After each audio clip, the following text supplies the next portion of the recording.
order to that construction is back as part of like the manufacturing and others that's now back.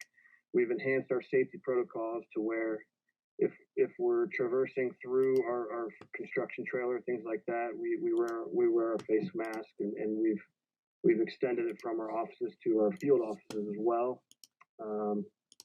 So yeah, and as we've procured the balance of the work, we've made COVID-19 a part of our conversation so that those impacts are minimized. And so far we've not realized any. So that's where we are. We're excited. I mean, July 1st has been our steel milestone, is what you could call it, and we're tracking to have steel starting to be installed July 1st, if not sooner. So things are going well out at Grandview schools. I'm ready for any questions if the board has any. Any questions for Jay or Doug this time? Well, thank you, Jay. And I'll once again say the minutes and agendas that your team send the entire board and the weekly updates, I think are the reasons there aren't a lot of questions. I know me being on the core team call each week, I enjoy having those paper documents, and I think it's a really good system to make sure everybody's got the information they need. Well, great. Shout out to Colleen Crest, part of our team, who takes pictures and gives that the true, accurate, good update as far as our progress goes. So yeah, shout out to her for that. Jay, just one quick question in terms of the overall schedule timeline. Are we right on schedule, ahead of schedule, behind schedule? Just overall curious what your take is on that. We are right on schedule, and of course we want to be ahead of schedule. We want to build some float into our schedule.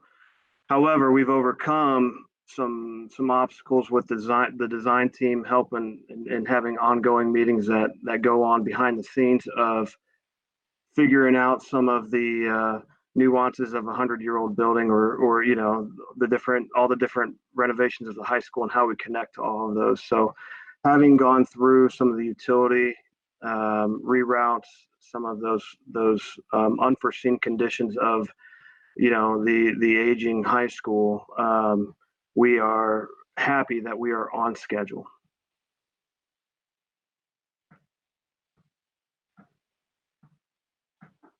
All right, I think we can jump to the. Jesse, one more final thing I want to give credit where credit's due, and that is Eric Bodie. It was Eric's idea.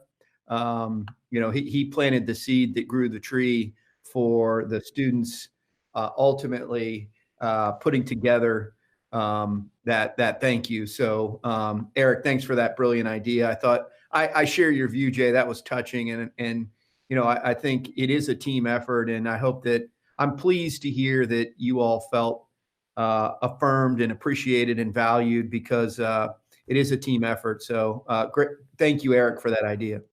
Well, and especially at this time where, you know, it's a real risk for people and their families.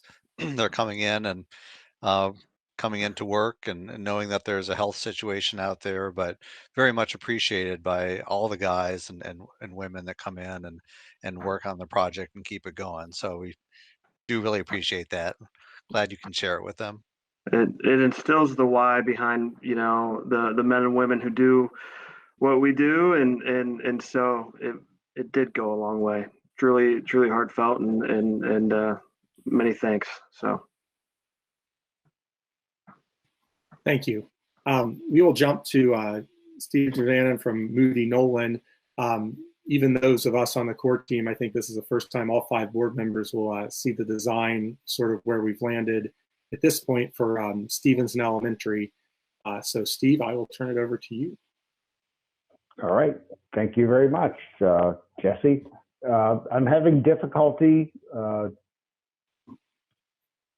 installing the video link from my system. Obviously you can hear me audio, but I'm trying to download Chrome, but I feel like I'm in a rabbit hole right now. So I think the intention was for me to share my screen, correct?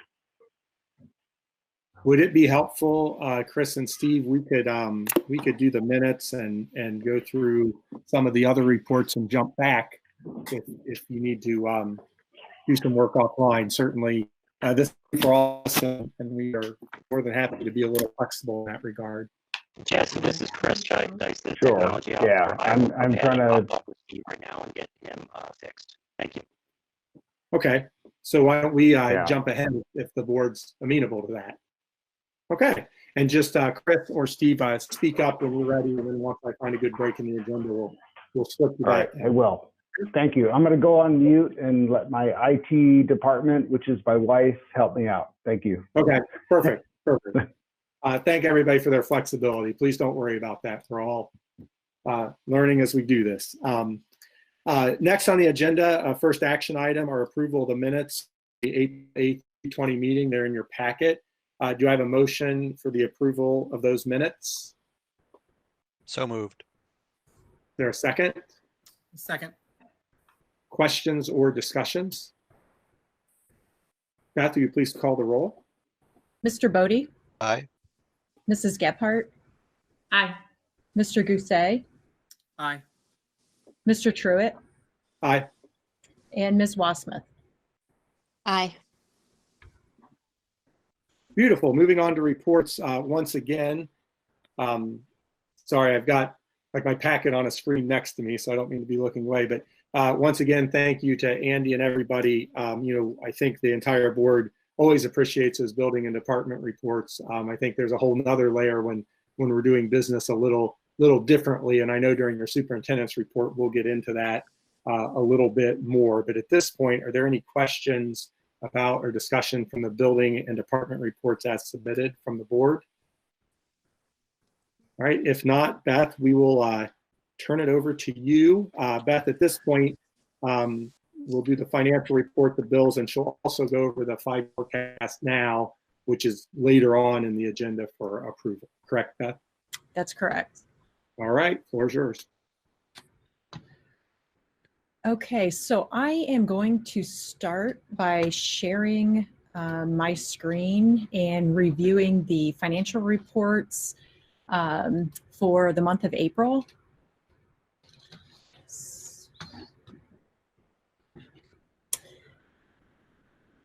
Okay, does that show up? Yeah, okay. So I wanted to highlight again our financial results for the month of April. And then I'm going to kind of go in some of the into some of the changes that have taken place with state funding cuts, and there's been a lot going on in the last week or so in terms of school finance, and I'm going to kind of transition into that. But first, taking a look at the April financial highlights, our general fund interest for the month was just under $15,000. Our general fund revenues, I've got a couple updates for you. We talked about the taxes at the last board meeting. That tax settlement came in for the fiscal year just over 100% of our projections, so about 0.7% over. That remains unchanged from last month. Our state funding, as of the end of April, it was exactly what we had expected. However, at the time that I put these financial reports and this executive summary together, I had made a note that you can see that cuts in funding were expected at that time. So I'm going to talk a little bit more about that here in just a moment. Our property tax allocation is the homestead and rollback reimbursement that we received from the state. At the end of April, we were waiting on that second half settlement.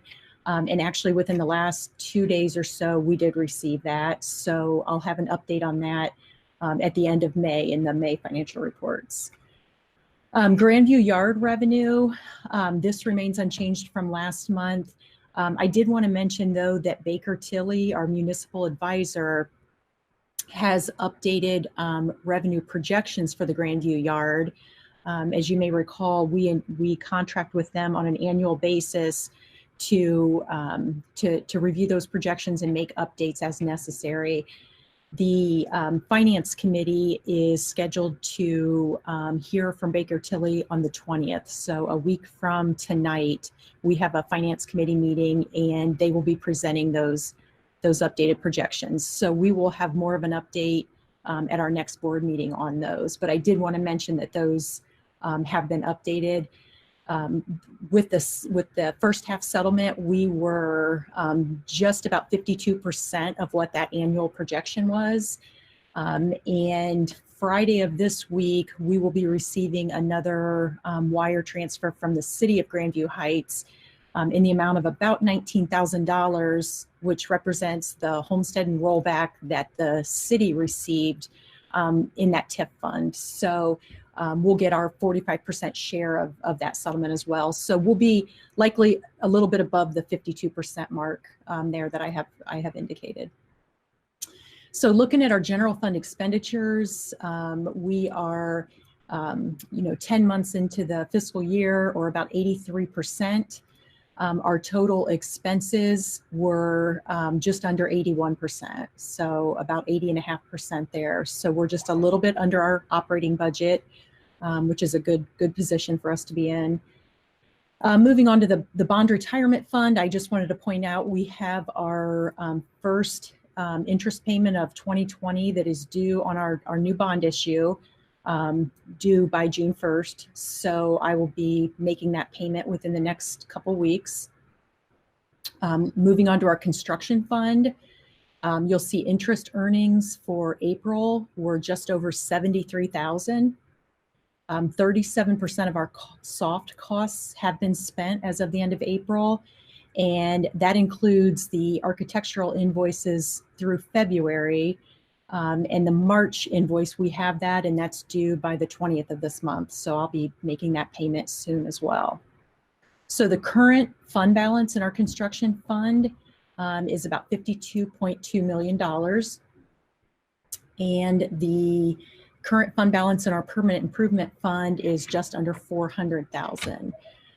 The big project left to do out of that permanent improvement fund is the high school roof repair project. So that balance is a little bit high for this time of year, but that money is largely going to be used for that roof project coming up. So that is all I had to share for the April financial reports. And I wanted to kind of transition now into talking a little bit more about, like I said, what has taken place in the last week or so with school funding cuts. As probably all of you have heard, state revenues are, significantly short of projections over the last few months due to the COVID-19 pandemic. And last Tuesday, Governor DeWine announced state budget cuts to the tune of about $775 million. Out of that, $300 million are cuts to K-12 education. So that represents about a 3.7% cut to the basic state aid to school districts in Ohio. But the important thing to understand is that was not a flat across the board cut. There was a formula used that takes into account district wealth. So the wealthier districts, based on the state funding formula, received the largest of the cuts. So interestingly, looking at the school districts just in Franklin County, the funding cuts ranged anywhere from 1% to 54%. So you can see it's a wide variation there, district by district. And none of us knew exactly how those were going to impact our specific district until last Wednesday, when those came out, those reductions by district. So our state funding cut is $320,495, and that is almost 22% of our state funding. That is is for the current fiscal year. So, so that the July 1st, 2019 to June 30, 2020, that is the equivalent of what is going to be taken out of our annual budget, but it's all going to come out in the next 45 days or so. So in essence, what we will be doing is actually paying the state back some money that we have already received. So, so that is a cut just to the current budget that will for the year that will end June 30th. And also importantly, we do expect additional cuts next year, but those have not been made yet. Those have not been announced. So there is, you know, still some uncertainty with you know, with that funding source. Again, we all do expect that additional cuts are coming, but like I said, we just do not know the extent of those for next year. And even as we go into next fiscal year, and at the point that those are announced, you know, the next big question mark is going to be the next 2-year biennial budget. And that budget will, you know, planning for that budget is going to start next January. So, you know, in a little over 7 months from now, you know, they're going to be planning for the next 2-year cycle past next fiscal year. So anyway, I just explained that a little bit to give you some perspective in terms of, you know, 45 days before the end of the fiscal year, and we are just learning about these cuts for this year. So, you know, definitely something that is evolving and changing, and you know, a lot of developments kind of on the school finance front that we are really keeping an eye on. Our finance committee has met, I think, well, next Wednesday will be the 3rd meeting in the last month. So, so, you know, a big thank you to Emily and Eric and Andy for, you know, getting together and you know, having a lot of conversations and doing some planning on the school finance side of things. A couple other things I wanted to point out kind of before we dive into the forecast summary.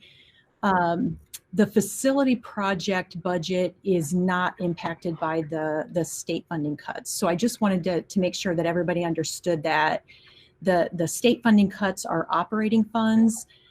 Those go into our general fund. That's how we pay our staff and our utilities and all those things. The facility project is, of course, funded by the bonds that we issued last June. And so that project budget is not impacted by this cut. And that project is continuing as Jay talked about just a few minutes ago. Nor would we be, as a district, even if we wanted to, allowed to use those monies for things other than that project. So they really are 2 separate buckets mandated that way. Yep, that's correct. Good point, Jesse. So at this time, I am going to pull up our. Can I ask a quick question about the budget, the budget cuts before we get in the 5-year forecast? Just a point of clarification. I understand that it's a large percent of our state funding. What percent of our overall budget does that cut end up coming to? Yeah, so it overall, Jesse, that's a really good question. Overall, it's a little under 2% of our operating budget. I think the one thing that makes our district a little bit unique is that we are not as reliant on state funding as what a lot of districts around us are. You know, that's not to say that you know, that amount is insignificant, because any cut to our funding certainly is significant. But because our state share index is as small as it can be at 5%, it is, relatively speaking, a small percentage of our overall operating budget.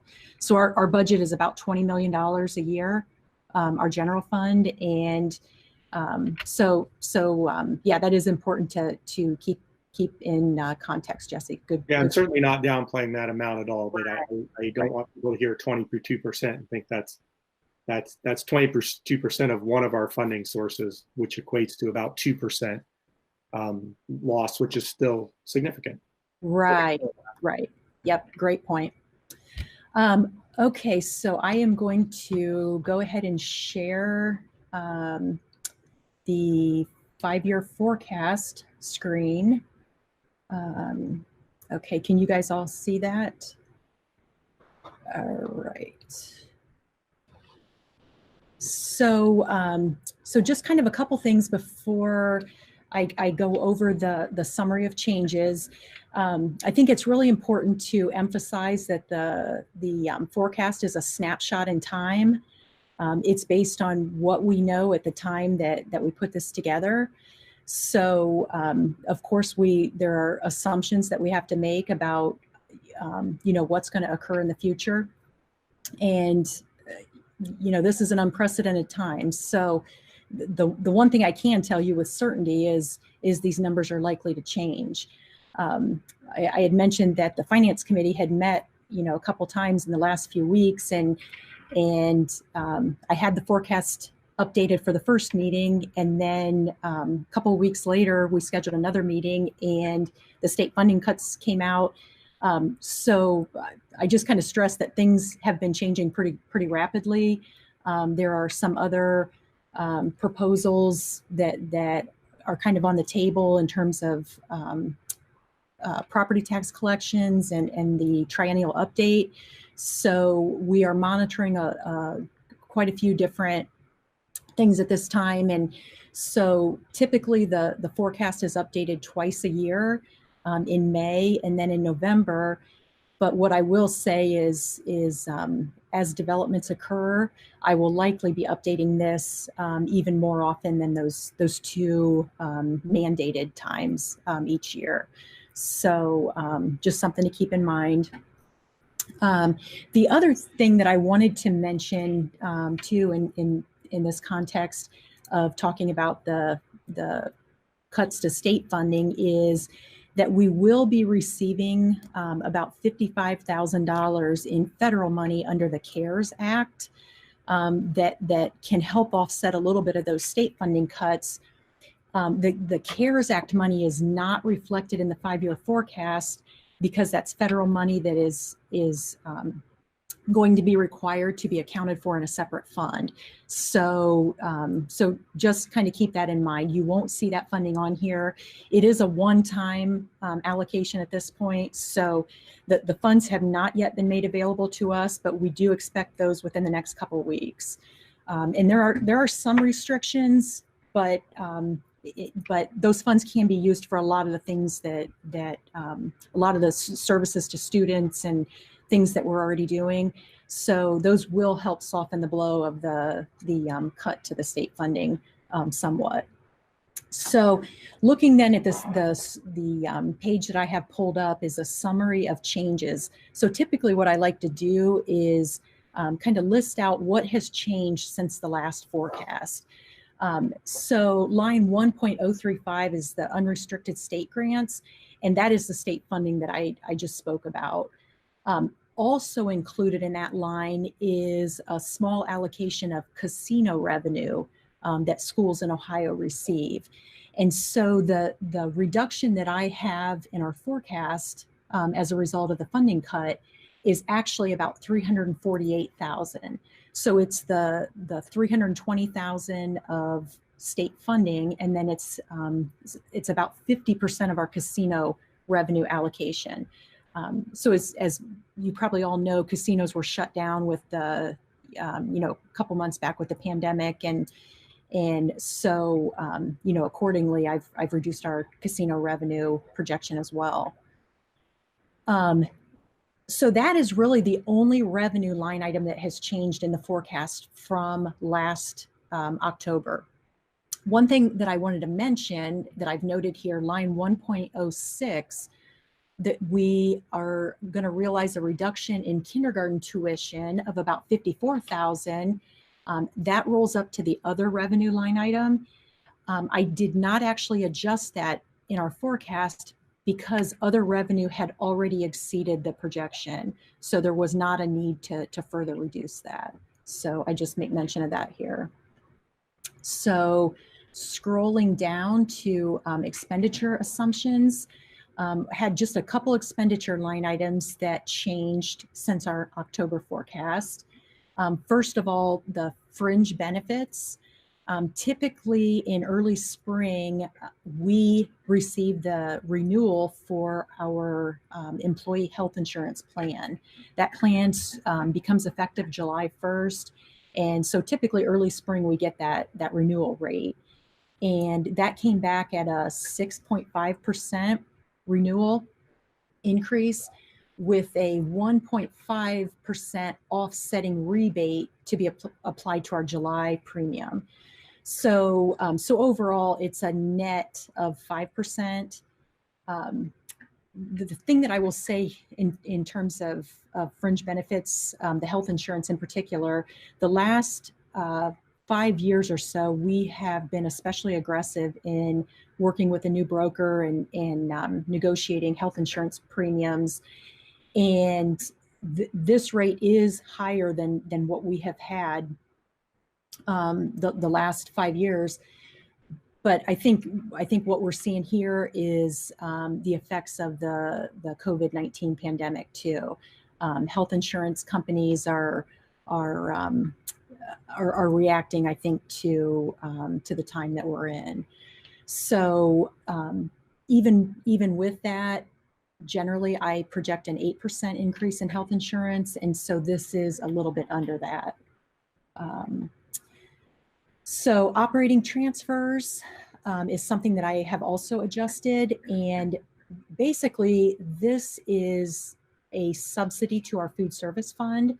The food service fund, of course, does not operate in the black or self-sufficient. So the lunch revenue that's collected is not enough to pay the expenses. And so each year we budget money from the general fund to subsidize that. And with the school closure back to March and that loss of food service revenue, I'm projecting that we're going to need about $100,000 to subsidize that fund this year instead of $50,000. And then the last two lines there, the transfers out to debt service and the TIF revenue earmarked for debt service, those were adjusted slightly just to correspond to our millage model and exactly how we finalize the process of setting money aside and then each year taking money out of that set aside and transferring it to the general or to the bond retirement fund to help pay the bonds. So so anyway, those are all the changes that were made to the forecast. And I'm going to zoom in here just a little bit. Hopefully you guys can see that. I have highlighted in yellow what has changed. So the fiscal year 20 and fiscal year 21, the $1.2 million numbers at the top, those are the state funding numbers. You can see that fiscal year 19 was about 1.6 million. And with the reduction this year, I have also projected the same reduction in state funding next year. And again, I just want to point out that that is not something that we know for sure at this point. Those reductions have not been announced. And so I'm making a reasonable assumption that we'll receive a similar cut next year. And then for fiscal year 22, that we would be back up to about what our fiscal year 19 funding levels were. So scrolling down, I highlighted the fringe benefits row, this 4.4 million. Again, that expenditure projection actually decreased a little bit based on that health insurance renewal.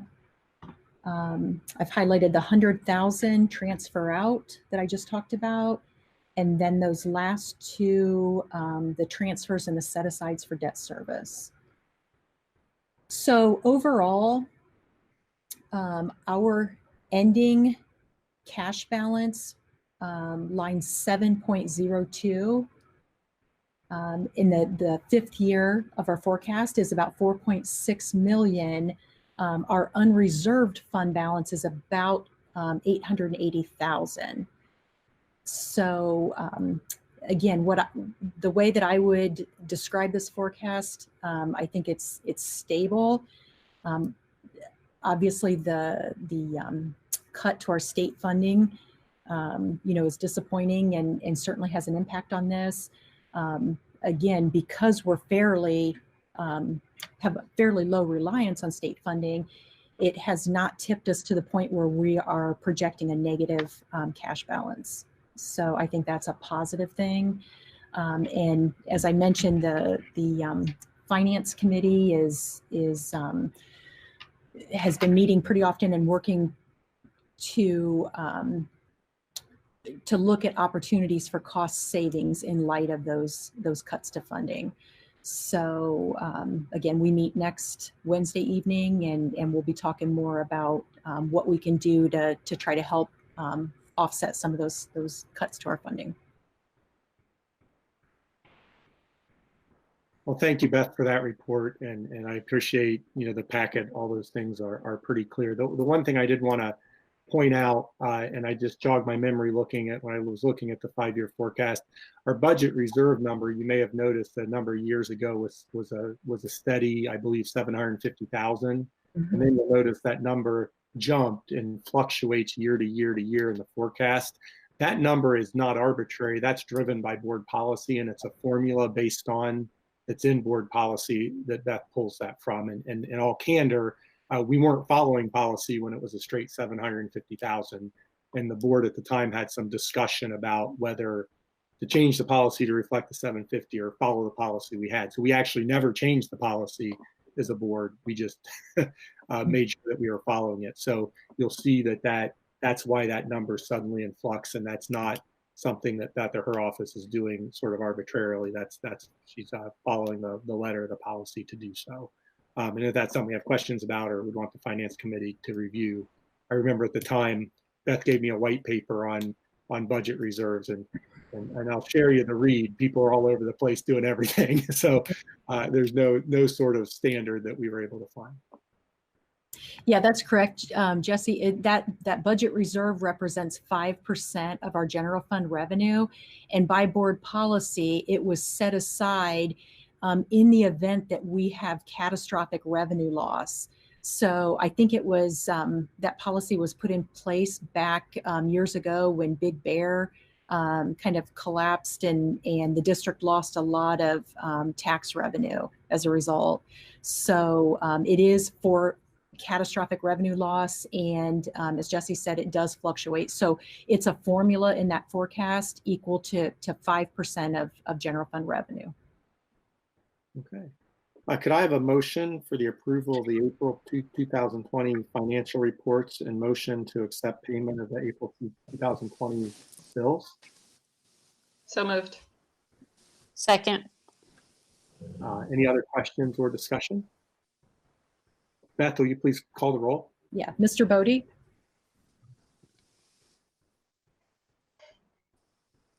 Oh. We saw your mouth, but we didn't hear you, Eric. Was that a thumbs up? Mrs. Gebhardt? Aye. Mr. Gousset? Aye. Mr. Truitt? Aye. And Ms. Wassmuth? Aye.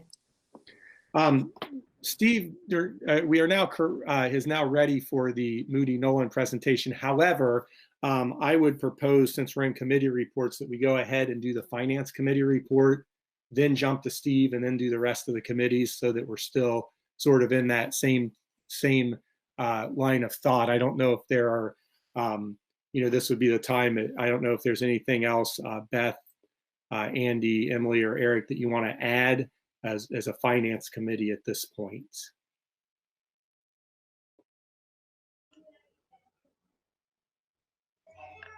Well, I'm going to just add one thing, and then I'll defer to the balance of the committee members. And that is that, one of the outcomes, and it's also on the board agenda, is we did end up canceling Summer Kids Club and that programming. And so correspondingly, on the board agenda, we have a resolution to furlough our summer kids club employees. And that was one of the cost savings that we overall are considering, among other things, but that is one of the ones I wanted to mention.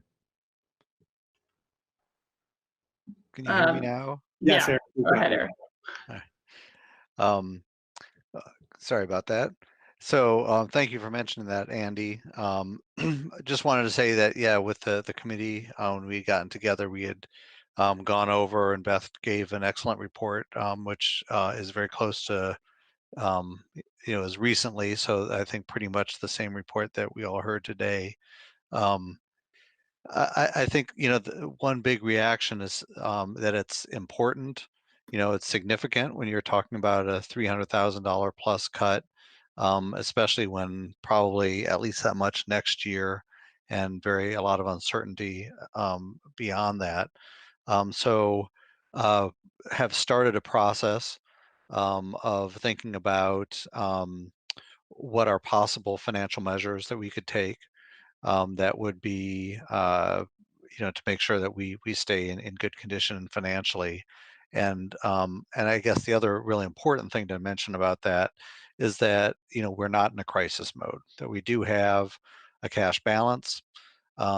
We have, a string of many years of good financial management.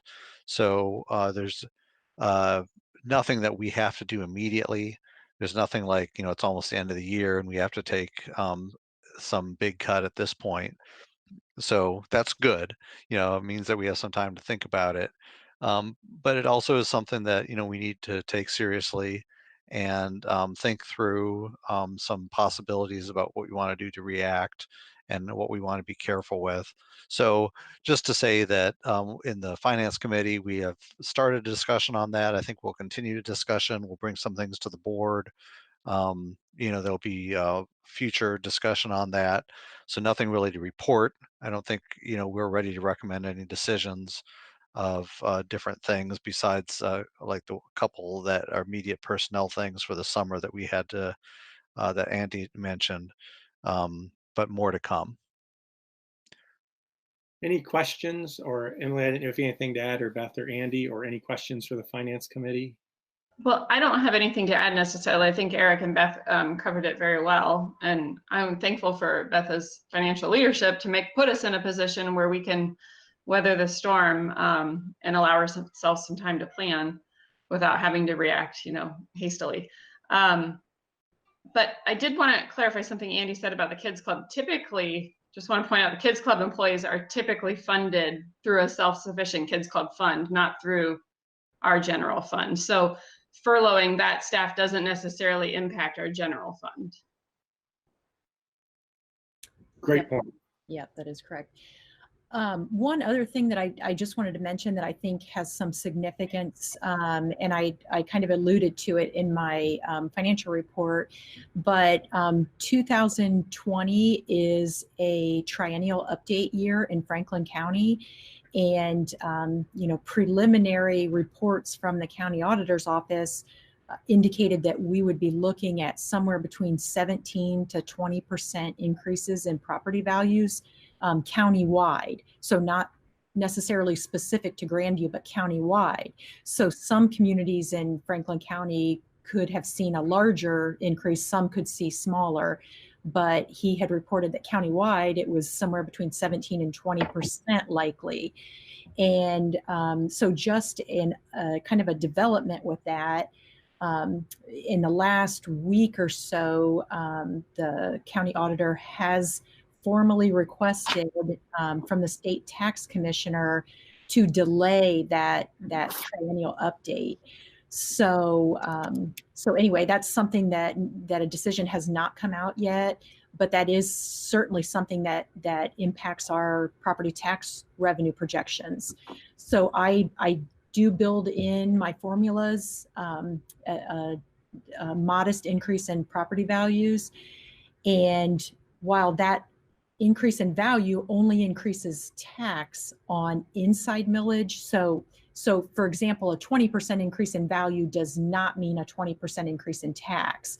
The inflationary increase in values only impact inside millage, and that's about 5 mils out of about 40 for residential property. So anyway, I say that just to explain that is another kind of moving part that could impact revenue projections. So we are watching that very closely. Also talked about the fact that the Franklin County Auditor delayed the second half tax collections, property tax collections, by 45 days as well. And thankfully, as Eric mentioned, we are not in a crisis position where that 45-day delay in cash flow is going to put us in a crisis mode. But I just wanted to mention that. So a couple things that we're watching pretty closely. Well, Beth and Andy and Eric and Emily particularly, I want to thank you guys for all the work you've done on a finance committee. I mean, that's how it's supposed to work, really getting in the weeds, and I know you'll do a lot more of that. What I'm hearing is, and what I know to be true is our budget is stable. It's not a crisis mode. However, I think we have a responsibility as a board, as one of the 3 taxing entities in the city, to really look at, in my mind, 2 categories. One, are there places that we need to tighten our belt, and really keeping the students and the mission and vision up forward. If we're not in a crisis mode, we may be able to do that and still 100% meet our vision and mission. And then there's really a second category that, and I know we'll talk later in this meeting about what next year could look like, but if there's still continual virtual components, are we paying for stuff that we just don't need right now? And, I would encourage the finance committee, if you haven't already, to look at all of our contracts and purchase services and really look at, if there's no sports, you don't need athletic trainers. That's an outside contract. And I just know, those might be some places we can look at too. And those are difficult decisions. The other thing, when we set up our board meeting schedule, typically in the summer, we don't do a whole lot other than board and personnel. So we have a meeting at the end of June and not another one scheduled till August. So for any of the committees that are doing work and may feel the need to bring the board back together, we can certainly do some special board meetings. And I anticipate we may need to from both the finance and the instructional end through the summer, so that we can deliberate, be well informed on these sorts of things. So sort of as a general message for all of us as a board, we'll keep that in mind. And I would imagine that there will be times that we will do some special meetings just because things are in flux and we'll want to have some updates and deliberation as a governance body. So, but thank you for all the work. I know that's not the funnest work in the world, but it's certainly important. At this point, if we may, let's jump. So we kind of wrap up the finance end, and before we do the rest of our committee reports, let's jump into Stevenson Design.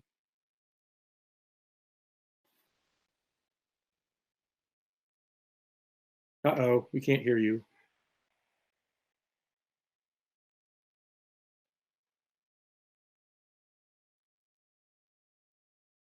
Steve, you're still muted.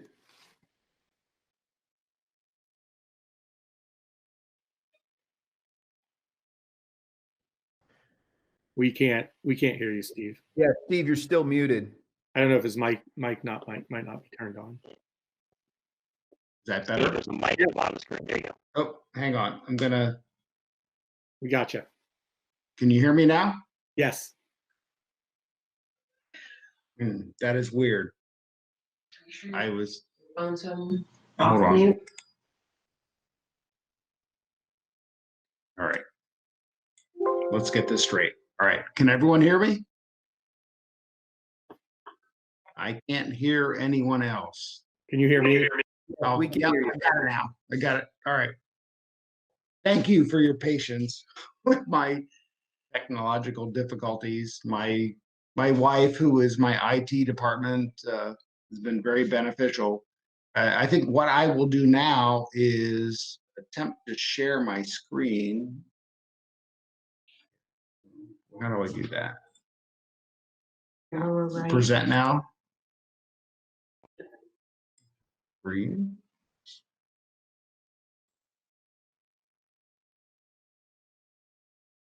Say okay if that's what you want to share. This says share.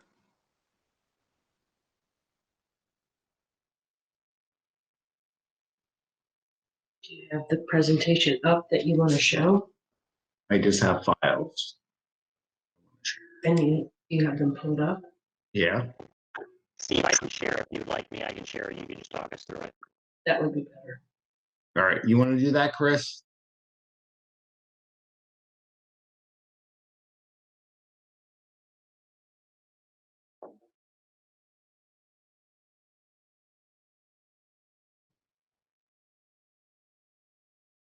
Okay.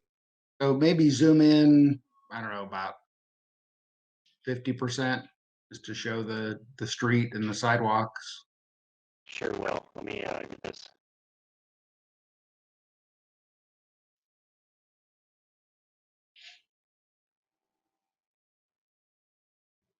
Okay, so the scope of work at Stevenson Elementary is first and foremost making the main entrance off of Oxley Road ADA accessible, both from a wheelchair standpoint and an ambulatory standpoint. So what we have done is we have created new sidewalks that slope from the north and the south. You can see from the cursor. At a gradient that will not require any handrails or, it's not a ramp, it's a sloping sidewalk. So we are revising the main entrance to accommodate that. And at a distance, you can see, we're going to keep the main central sidewalk accessible in front of the entrance the same, but we are going to be updating that to achieve the upgraded or the revised grading. So we're raising the main entry of the sidewalk, and you'll see that as I explain in the floor plan. So next sheet, Chris.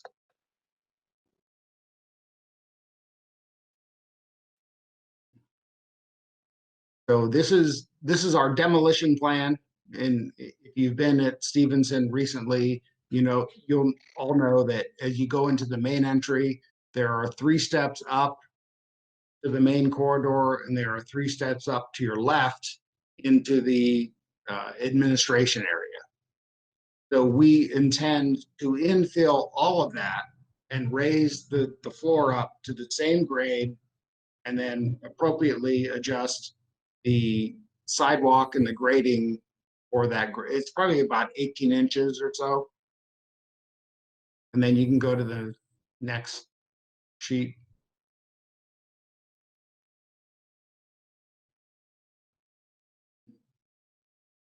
So the scope of work, as you can see in that shaded area, is we are infilling the floor. We're raising the floor level up so that there are no steps whatsoever.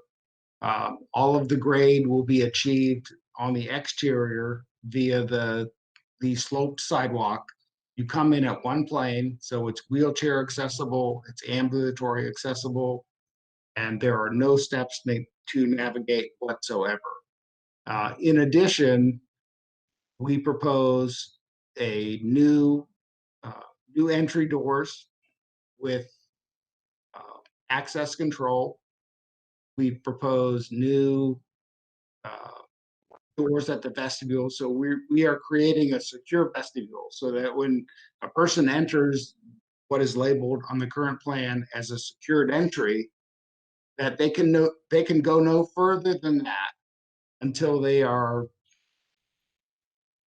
electronically buzzed in to the reception area any further. So there's no free access into the school anymore. We're also proposing that the single door into the reception, as is labeled on the plan, that is a new door. It will encompass your existing access control system.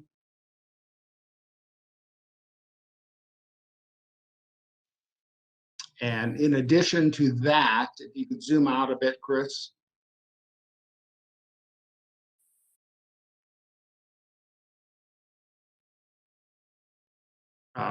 One of the alternates that we propose, you can see in the details that are in the upper right of the sheet, is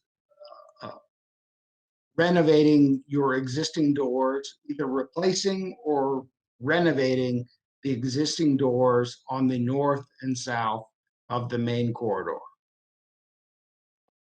And Andy, I don't know if we have landed on a decision on that yet, but at a minimum, we were going to at least replace the broken panes of glass, perhaps repaint the doors, and then at the most, perhaps replace those doors as a secure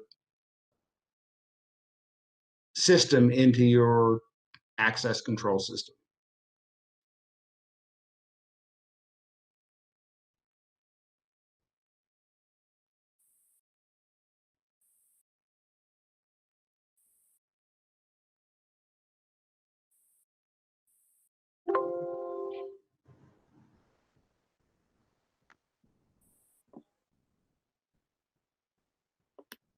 And that is the scope of work at Stevenson at this moment. So I will step in really quickly here. Just this is the first time I've seen those drawings, and I believe, and certainly would be interested in what the rest of the board think. I think that very well encompasses what we've always said we do at Stevenson.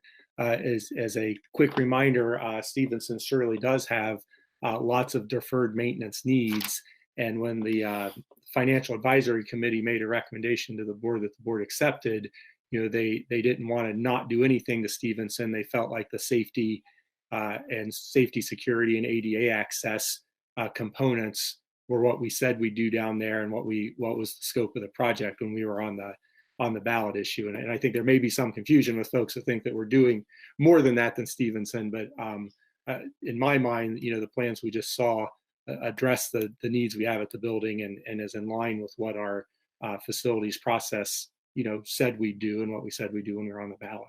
I don't know if there's thoughts or reactions from the rest of the board.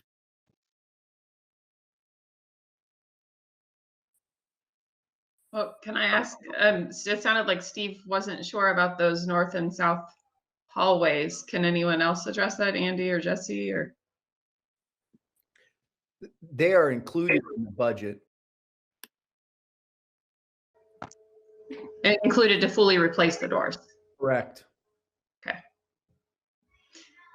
And the door, the only other door I can think of offhand, well, actually a couple, Kindergarten Hill, and what presently has to be the access for folks with disabilities. Those are fine. Those are going to stay.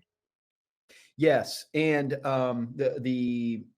that entrance will still be obviously accessible for an ADA compliant, and that was recently renovated. By recently, the last 3 years, but currently no plans to do anything with the door at Kindergarten Hill. And what about then? I mean, the drawings made it look like there was all this great landscaping that goes with the new sidewalks. Is there anything planned for that, or is it just we get some grass? At this point in time, it's just grass. There are no plans at this point for additional landscaping, but I think that's something that Andy, myself, Jesse, and others can address, during construction, should funds be available. But at this point, there are no provisions for additional landscaping. That was my assumption. I just wanted to make sure. So Steve, or even Chris or Doug, just talking about the electronics. So whether you're talking about like the button to let people in, or the camera, or anything like there, or a speaker. Can you talk about what would be happening at the entrances that would be different? From the provisions of the security protocols and the equipment, it won't be much different than what you have now. Certainly in terms of, a button or buzzer from the receptionist into the secure vestibule, that will be something different. And that'll be up to our contractor to coordinate with your existing system to be compatible with what you have, what you have in place now. Yeah. So if I might just add to that, the system that we have is now a buzzer, and it's a camera that interfaces with a screen on the secretary's desk. So that application of technology will be the same. What will be different is you'll be buzzed in from the outside door into a secure vestibule that you'll also have to be buzzed in, but to the office. So it is now a secure vestibule where now, once you get into the building at Stevenson, there is not a secure vestibule. That's correct, Andy. Thank you.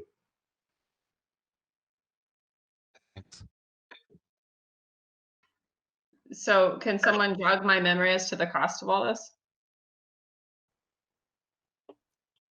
Could you say that again? You broke up just a bit. I'm sorry. I was wondering, I couldn't recall what the total cost budgeted for the Stevenson project is. If I recall correctly, our budget was about $300,000. And I have not seen, and I don't know, Andy or Jesse or Doug, if you've seen any of the latest estimates from the Cornucoposa Elford team, but our budget is $300,000. Based on what we've seen with those doors, I believe that we are about 86,000 under what the budget was for that build. That is correct, Jesse.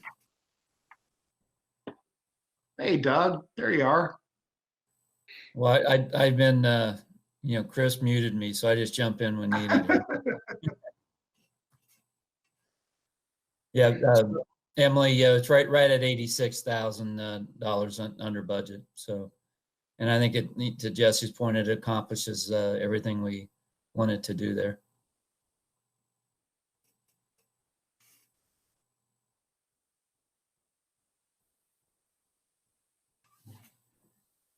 Okay, any other questions for Steve or Doug concerning the Stevenson?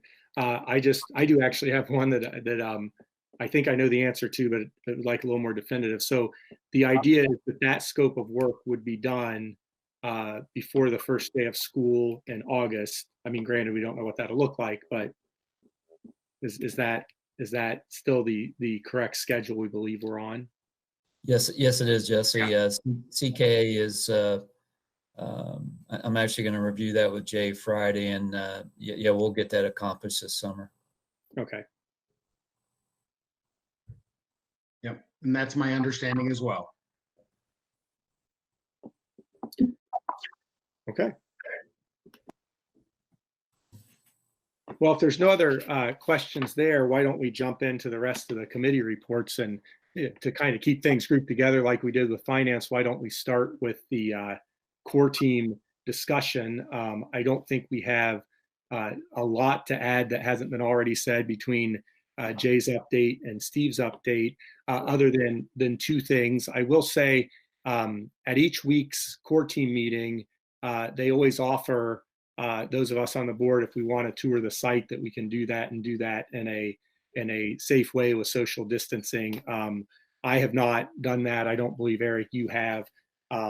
Frankly, we do bike rides and peek over the fence and see the hole. I kind of want to stay out of everybody's way. But as we go through the project, if that's ever something that any of the board members are interested in, we can certainly hook you up with the site superintendent, and that can happen. Jesse, one of the things maybe that we'll do when things hopefully get back to some more normalcy is we can schedule a set every other month tour with the entire board, and it'll be optional, at whatever time is convenient, 6 p.m. or 4 p.m. or whatever works for you guys on an every other month basis, because it is fun to tour around and see progress with boots on the ground. So just want to make that there. The second thing, and I'm going to actually attempt to share my screen here, if that's okay to look at. Can everyone see this sheet? I may need to zoom in a little bit. You guys see that okay? So essentially, when we look at Can't this see anything. Yeah, we can't see it. It didn't come up, Jesse, yet. Oh, here's share. Can't share your screen. Well, I sent everybody. Everybody is seeing essentially this. There you go. Which is our project budget, and a couple things I just want to go over briefly. You'll notice on here, and I just want to remind, even though we've talked about this, there's the construction budget and there's the soft cost budget. So we have a project contingency, which is us as the owner's contingency of $805,772. And that's been the owner's contingency that has been budgeted in the project all along. And we're very fortunate at this stage that we haven't had to dip into that contingency. And I know those of us on the core team, really want to not do that, because anticipating we're likely to run into more issues in a historic renovation of the high school than we are in new construction. And knock on wood, so far that's looking really good, that we won't have to dump into that contingency. You'll notice also on the sheet a second contingency number called the construction contingency. And that's really where we were quote unquote under budget in the construction number. And we as a core team decided to classify that. And we talked about this as a board a month or two ago into a separate contingency number. So that's sort of above and beyond. And so, we talked as a board some alternates that we have already approved as a board. And the core team is bringing to the board 4 more this evening that I've shared with all of you. And I think many of you have had your questions answered, but we can discuss this at this point. One is redundant cooling for a server room. That just helps protect our server equipment at a cost of about $4,500. Let me back up for 1 second. The board did authorize Andy to make change orders under $50,000 on his own. If you remember, we decided, because these weren't time sensitive, that it still made sense to run them in front of the board and give the board discussions. That's more like, hey, we got to spend $10,000 on this tomorrow, or project slowed down. We want to give him that authority. So Andy's in agreement. That's why some of these numbers are coming to us. Potential add number 2 is taking the railings in the middle school, not the entire railing, but the high touch area, and making those stainless steel so they would not be a painted surface. There is a bit of a cost to that, but that certainly makes the cost of ownership where you're not painting that surface. The third, in our project, every window and door in the high school is getting replaced except the glass block on the gym. This is taking the 4 lower windows that are by the gym entrance and replacing those. The sill work looks decent around those, so that they are matching up to date with the rest of the windows.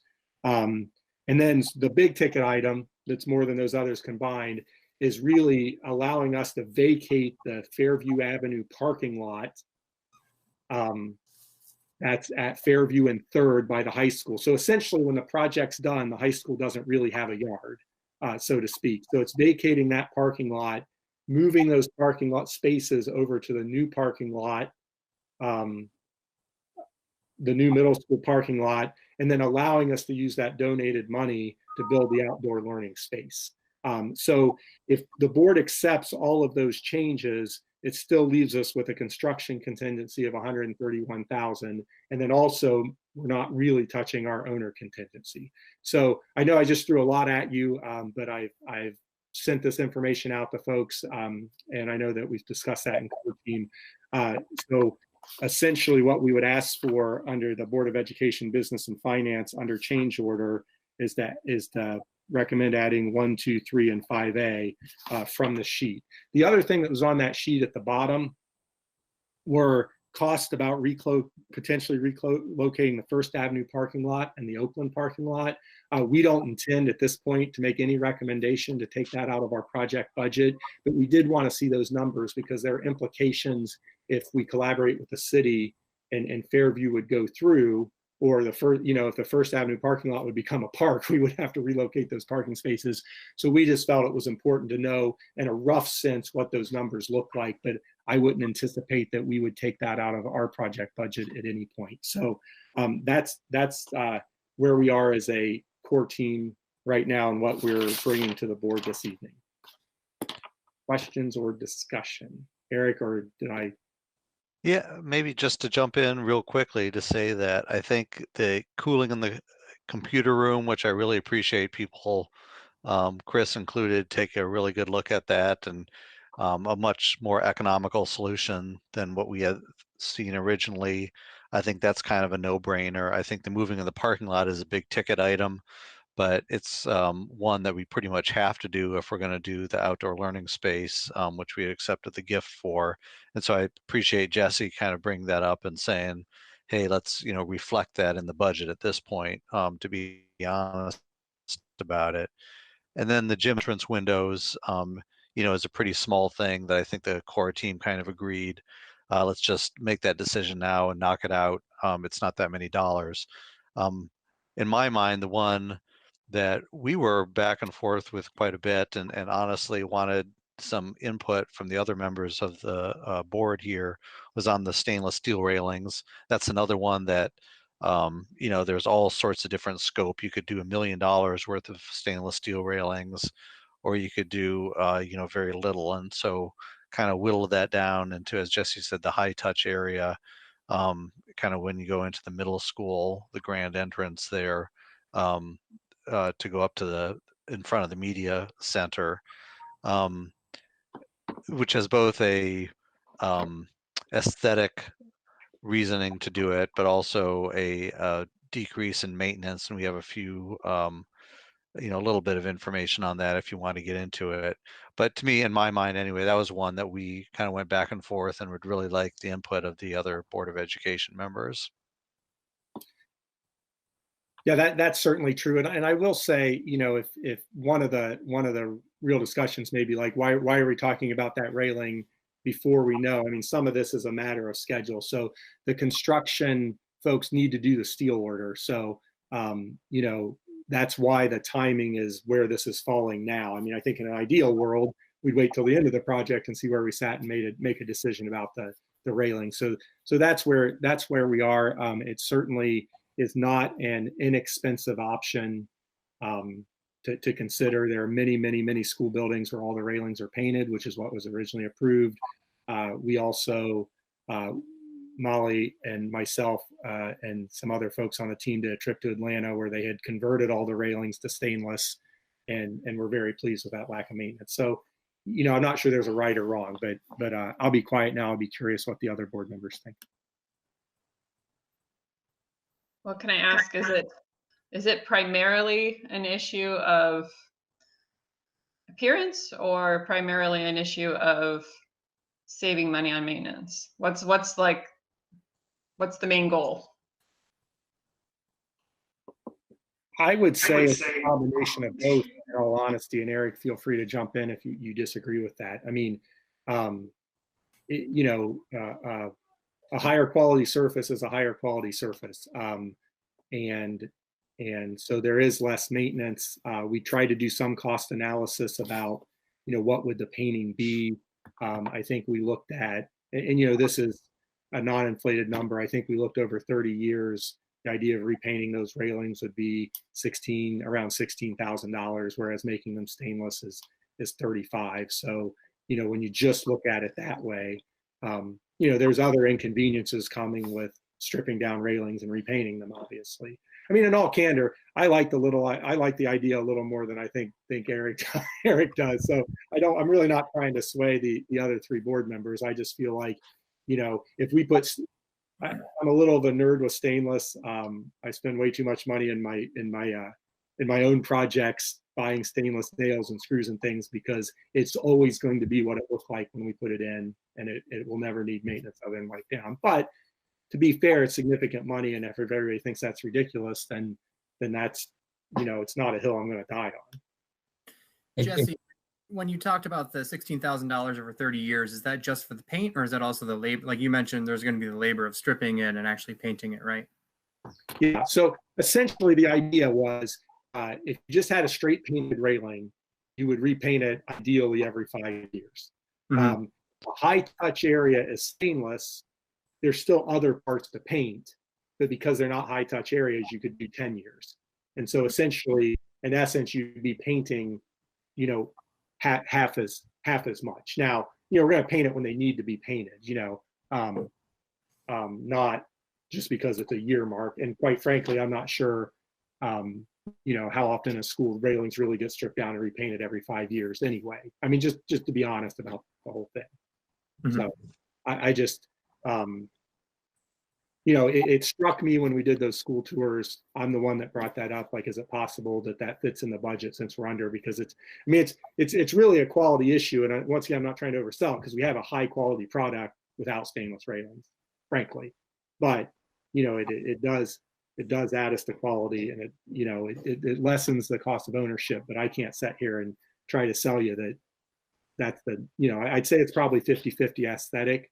You're not going to have a chipped up railing, and the other half being I mean, I think if the cost was half, it would be a no-brainer. Yeah, let's do it, because that about evens out.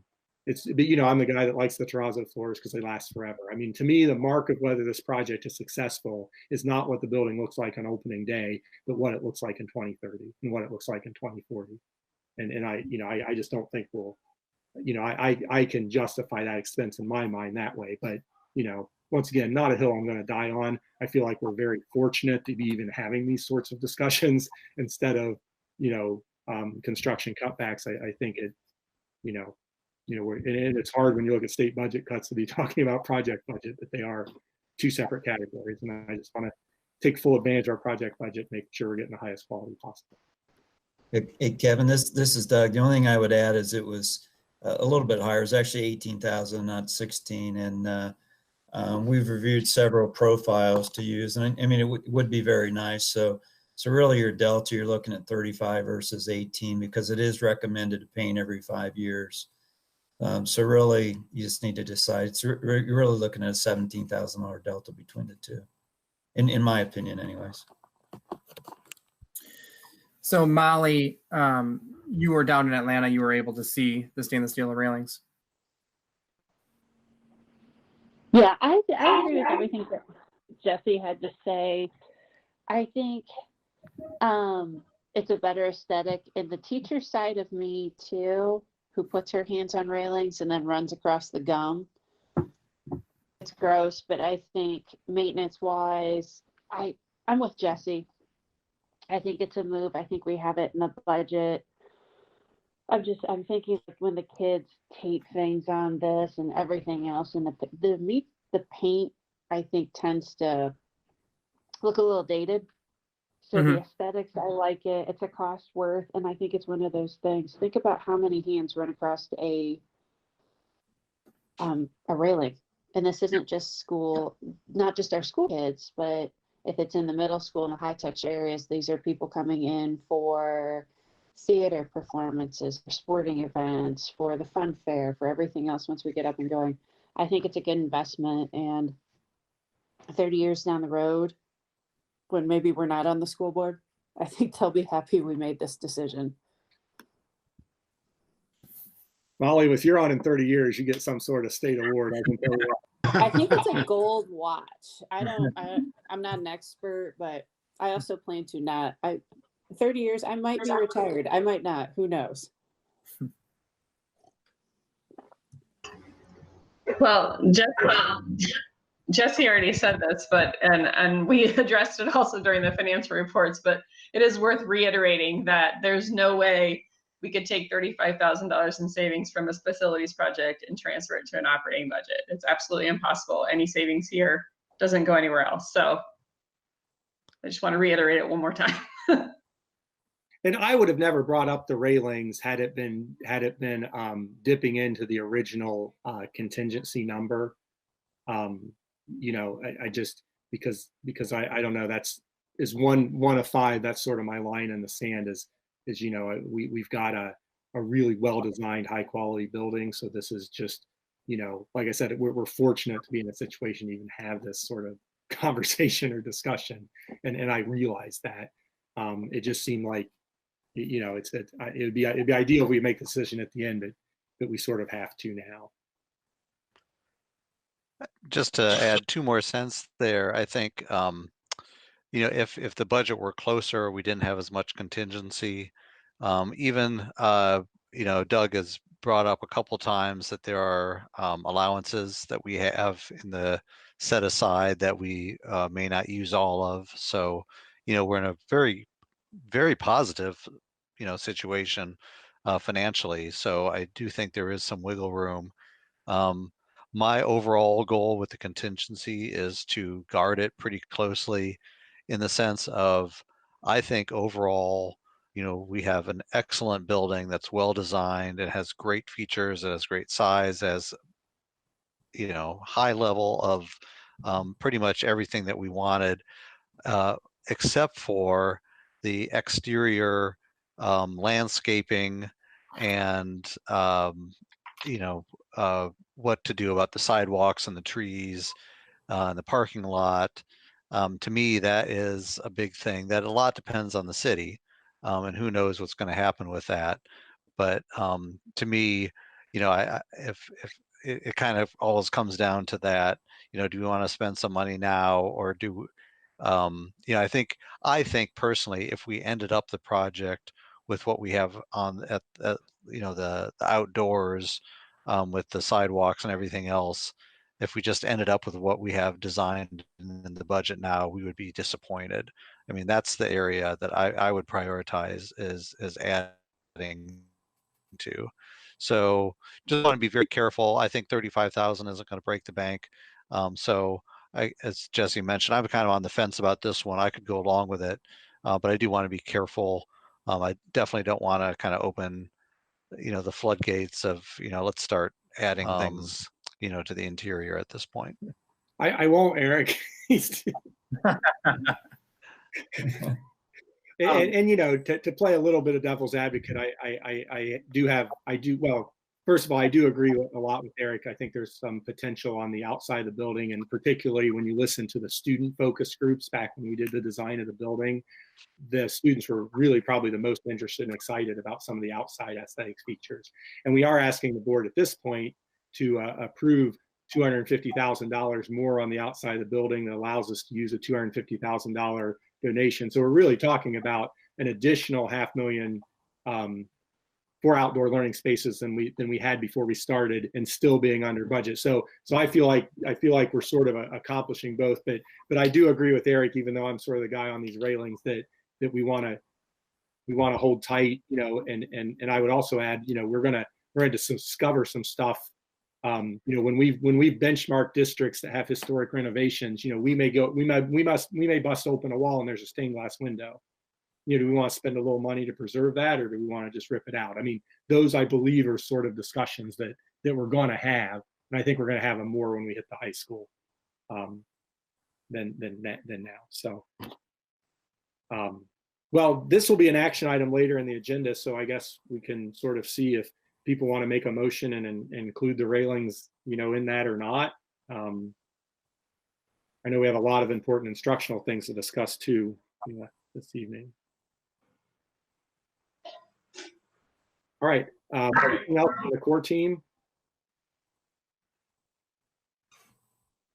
Okay, other reports.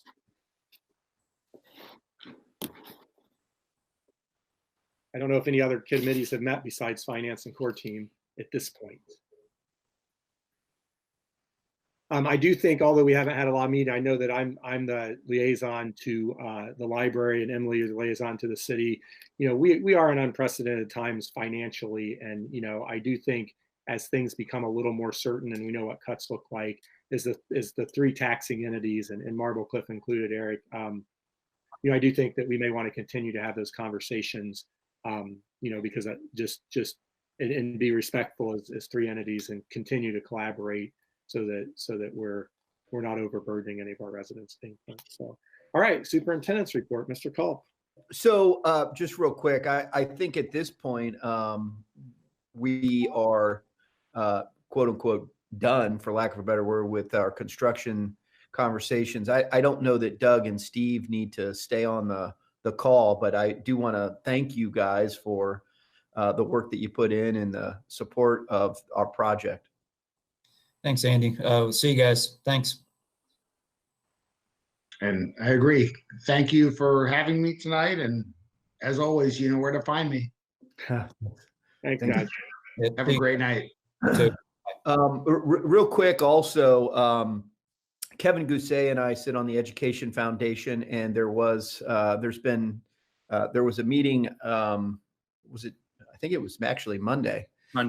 And I think I have two takeaways to share, and then I'll be quiet and listen to you, Kevin. The first is they are in conversations about the gala, and my sense was the prevailing view was that they were looking to do something different than they've ever done before.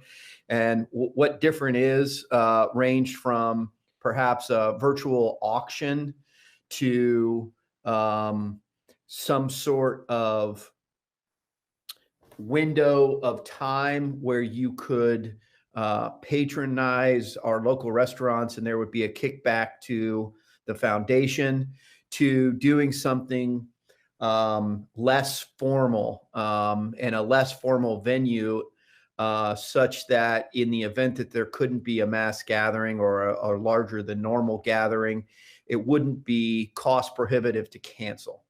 And then the second takeaway that I had was they are in good financial standing. The endowment is doing well, and there's been strong return on the investments, so on and so forth. So those are the two primary takeaways. And then, probably the third thing just worth mentioning again is a special thanks to the foundation for picking up K-12 school fees. So generous, and their collaboration and support through the years, as evidenced by this, has just been remarkable. Yeah, I agree with the commendation there. And I'm a new liaison within the foundation, and I'm just really impressed with their ability to come up with ideas for how they can support the school in the future, even in these sort of unprecedented times. It's a time when you could just kind of sit back and see what's going to happen, and they're really not doing that. They're sort of kicking around all ideas for all contingencies. So I definitely commend them for that.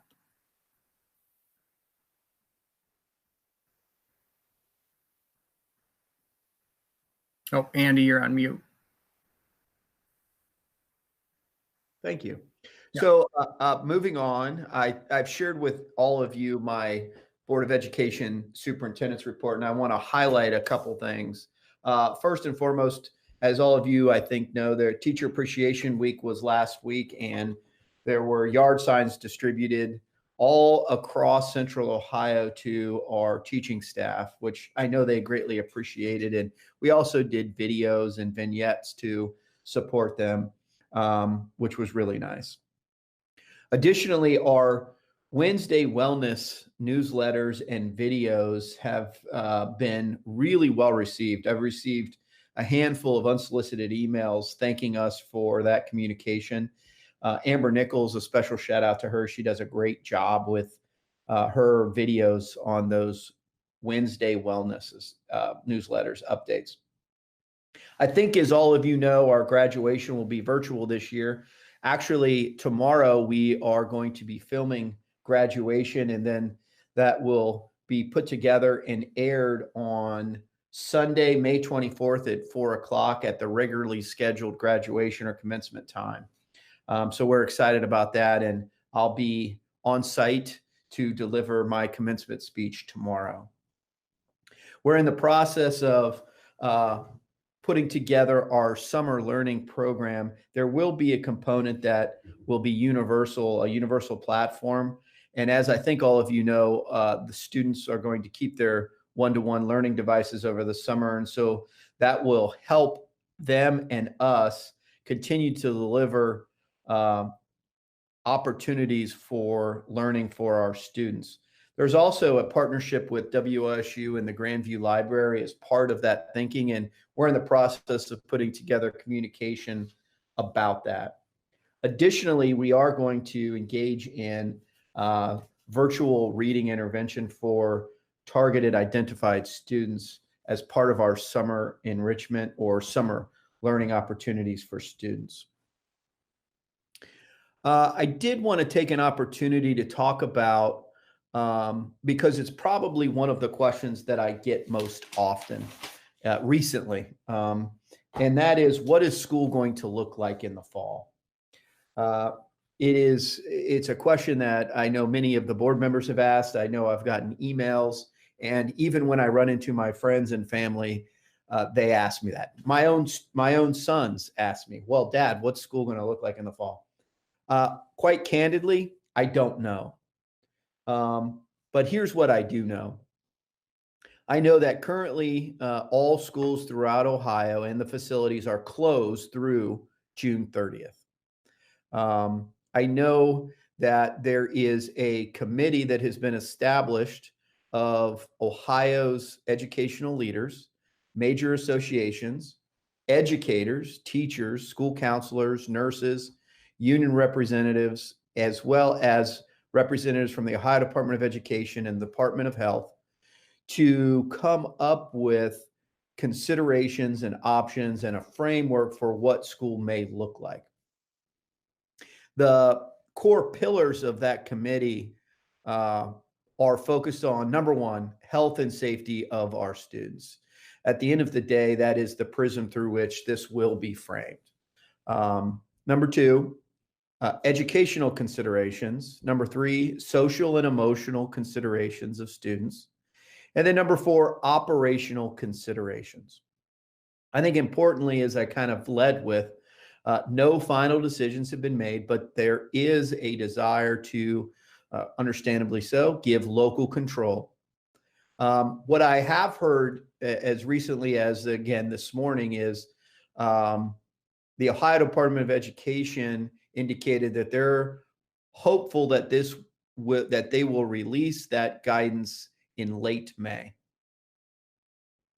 I think of equal importance as a leadership team, we have been continuing to discuss and plan for all possibilities. And we will be prepared to meet any and all expectations to continue to meet our stated mission, which is to maximize and personalize every student's learning. One of the things that we also have been discussing is the possibility of engaging our community and doing some type of survey to garner feedback about what their preferences are, how comfortable they are. Because while I don't know what school's going to look like, what I do anticipate is there's pretty much three options. One, it could be we could be back to a traditional school experience, an experience that is what we've all experienced for the last many years. Not recently, but the last many years. Number two, it could be a continuation of our virtual learning, similar and like to what we've been engaged in.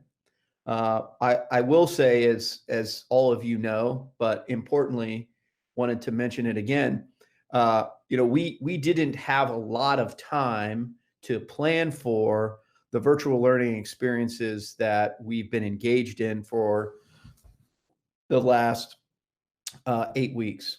I think that and applaud our administrative staff, our teaching staff, for pivoting in such a way to continue to maximize and personalize every student's learning and provide learning opportunities for our kids. And in some ways, we were in a unique position to do so, given that we were, for example, already one-to-one K-12 with devices in every student's hand, as well as had a learning management system platform in place, as well as the suite of Google Docs. And staff and students were familiar with those. So that made the transition easier. But suffice it to say, if we are going to be virtual in the fall, there's always room for improvement. And if that's the case, we would want to continue to think about how we can improve what it is we're doing for students. And then the third bucket that I could see potentially happening is a hybrid model, whereby there are some components of face-to-face traditional schooling coupled with virtual learning. Whether what that looks like, I don't know. It could be on an A-B day rotation. It could be a week on, a week off. It could be certain components of the school would be going every day traditionally, maybe at the younger grades and the older grades going virtually. But in the absence of that guidance and recommendations, it's hard to say. I think what is also equally important is that, one of the things I've continually said is we're going to need to be flexible, given that this is a very fluid situation. One of the things that I would caution the board and really any organization is getting ahead of recommendations and mandates of our governor or health department. And so it is that balance and tension of being well planned for the three scenarios and continue to think about those with what the recommendations from the Board of Health and our governor will be. So, that's a long-winded explanation about what potentially school may look like in the fall. And at the end of the day, I think what everyone is waiting on, given that the state of Ohio has recently opened up. I think I heard the Lieutenant Governor, John Husted, say today that 92% of private industry is now open in some facet or another. So what the delay is to assess the spread of COVID based on the release or gradual release of things opening up. And that will determine what school may or may not look like in the fall. And then the balance of the report includes some social media reports about what we've kind of increased engagement, which is good, and also articles of celebration about things that we've accomplished over time. So in short, that concludes my superintendent's report, but I'll be glad to take any questions or feedback. Thank you for that, Andy. I think this is a good time to have some discussion with the board, about just where we are instructionally and meeting our mission and vision with our kids. And I believe there are some board members that have some thoughts or questions, so I'll let them go. Mr. Truitt, and tell me if I'm wrong to do this. I appreciate everything that Andy has had to say, and I think the next 2 months are going to be a very trying time. Tell me where I'm wrong on this. As a board, if we would like to see options, because we meet in June and then we meet in August. So understanding that things are fluid, what are potential options for maybe at the June meeting, it could look like A, B, or C to be presented. And trust me, I, as well as everybody, who knows what August is going to look like. But as a teacher, as a parent, as a community member, knowing that the district has a plan, be it fluid, is very comforting in these stressful times. Would this be the time to ask for it? Would help me out here. I don't want to mess up Robert's Rules of Order. And with that, I'm just going to go ahead and be long-winded also. The kids that haven't been in school for 6 months, if and when we go back, do we have, or will there be discussion of how do we get back into school mode? Like we pivoted and we went real quick to virtual. What do we do when we come back? Things like that. Do you get what I'm asking, Mr. Truitt, or am I ahead of myself? First of all, I don't disagree or push back on anything you said. It's hard. And I will say two things. One, I do think, and once again, I'm one of five and you one of five, but I do think it would make sense to have some special board meetings throughout the next couple months. I think it's naive to think, I don't feel like I'm doing my job or well informed enough if we meet once at the end of June and not till, our first board meeting, I think, is the first day of school after that. So it is. I think, and you gotta realize those special meetings, we can have a target agenda item, and we don't have to, go through all the other pieces. So I am extremely open and would prefer to sort of get little chunks as we go, because I do think, Andy, I appreciate that you don't want to be reactionary and get too far ahead.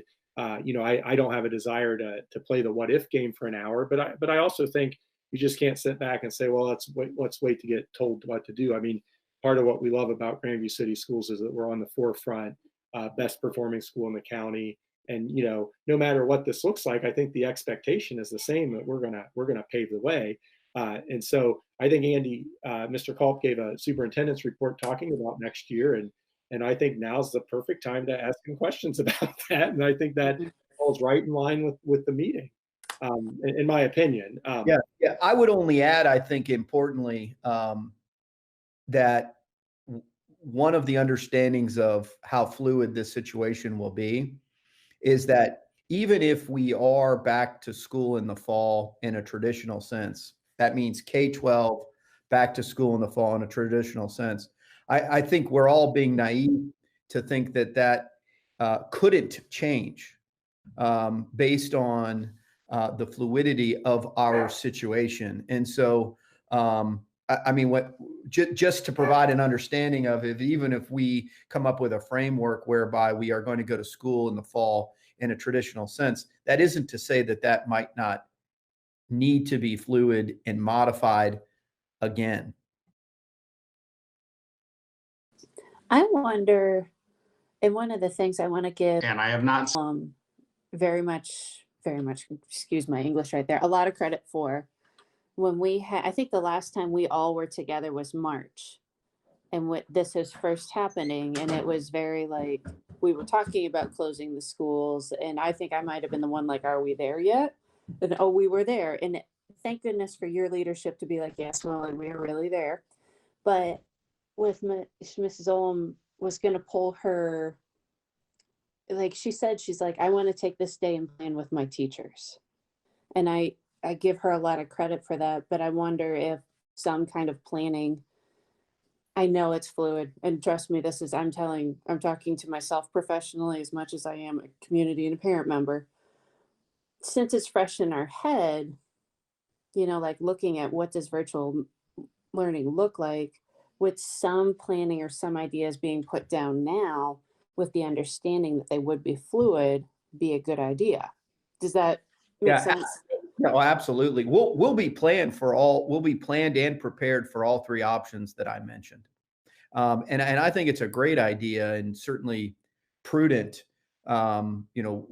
whether it's next board meeting or before. One of the discussion items I know is a work session, and I think that would be also an opportune time to discuss the who, what, when, where, why, and the three options, and garner feedback specific to this conversation. And that was quite candidly, at least my thinking about what that could look like and should look like. But suffice it to say, we'll be well planned and prepared for any of those three scenarios.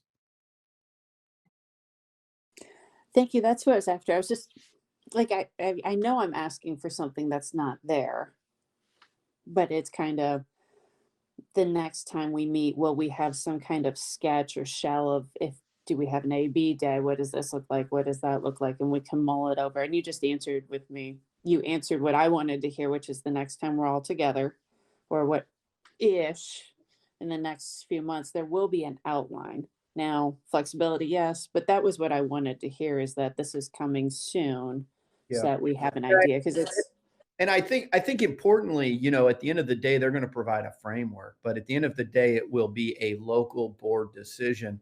And so one of the things that I'll share with you, just for example, let's say our average classroom size is 900 square feet. A ratio of 6 feet is approximately, 22 to 24 students in terms of distancing within that class. Now, we have classrooms that are smaller than that, and there are exceptions to that rule. But we also have our student-teacher ratio generally is smaller than others, so we may be able to meet the parameters and guidelines that are set forth in a school setting where other districts might not, without having to stagger.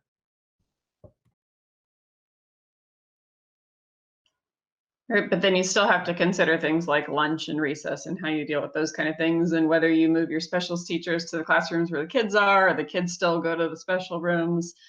And that's just talking about the early grades, much less the high school kids, which I know less about, admittedly. But yeah, I think it sounds like all of us are coming from the same place, knowing that there's multiple scenarios, the situation is fluid. The state's going to give some parameters, but given local control that they want to afford, they're not going to tell us how to craft a digital learning atmosphere. So I think that's where like my major concern is that, we know how to do a traditional day well. It might change a little bit, but we can handle that. It's really the digital learning piece of it where I feel like, we made do with what we had to do, and the teachers did a great job. But if it's going to be longer term, what changes need to be made, and making sure that and because that can't happen in 4 weeks, that's something that I think we need all summer to plan for. Great feedback. Yep. I want to just echo what Emily said, that I think, one role that we might have as a board is helping to set those expectations, and also the commitment to be able to follow through on them. So, I do think great job by everyone, pivoting on a dime in March and turning into, the last couple months and being able to do everything that we do. But if we don't get better at it in the fall, either as a hybrid or as a virtual learning, then that's a real missed opportunity. And I think, and Emily shared this with me too. I helped my thinking in a conversation we had. Just the role of the state is probably not going to be focused so much on high achieving districts like us and maximizing education. They're probably going to be thinking about, what's the baseline, the minimal amounts, how to help the, not hurt the students who are in danger of falling behind. All very worthy goals, but I think we really need to strive to do more than that, and have an excellent education. My own take on virtual learning is, it's harder to do well, but you can have excellent virtual learning. And we shouldn't be satisfied with kind of, an okay level. We should really be thinking about what does it take to have an excellent level, if there is that virtual component. And then if you need to tell us, well, in order to get that, we need to spend X dollars on training, and we need to spend Y dollars on more devices, and we need to spend Z dollars on something else, I think we need to hear that and make some decisions. So very much want to push that toward the excellence. Like, that's my goal. Whatever we do, it's not to sort of minimally satisfied, it's to have excellent education in the fall. The one other comment that I'd make is just thinking about the survey. So very positive reaction to that. I think that would be a really good input to have. And I would, maybe you were meaning to, I don't think you mentioned this component, to not just be focused on ideas for the future in the fall and maybe what we would do, but also especially of parents and maybe specifically of students too, to survey, what is the experience while it's all fresh in the mind of the last 2 months of this year. So, what was good, what was bad. I think one thing I thought was very helpful was the sort of setting expectations. Again, I'm not sure exactly where that came from, but I think maybe I read it from Jamie. But this like at grade level by grade level, what's the expectations for how much work and how much homework and that kind of thing. And did we meet that? That was an expectation, but I think it'd be interesting to hear back from parents of whether we got the mark right. And did we do it across the board, or did it only happen in some areas? So anyway, to get some feedback on what we've done as well as thinking about the future. I want to agree with what Mr. Bodie said. He's always more eloquent than I am, but that was amazing. Other districts in Franklin County borrowed our expectations, and I think we did it amazingly. We pivoted on a dime, but I think that's very important when he's like, where are we at? And I think now is a very good time. I mean, it's the end of the year and everyone's kind of but talking to other parents, I'm a teacher, so I could navigate Google Classroom Seesaw pretty well. There's a lot of stuff, and if this is the way we're going, how can we support our parents? We find that out through a survey, but there's also, if our kids are learning not in our physical presence, what can we do to support that? So there's good comments. So a couple things.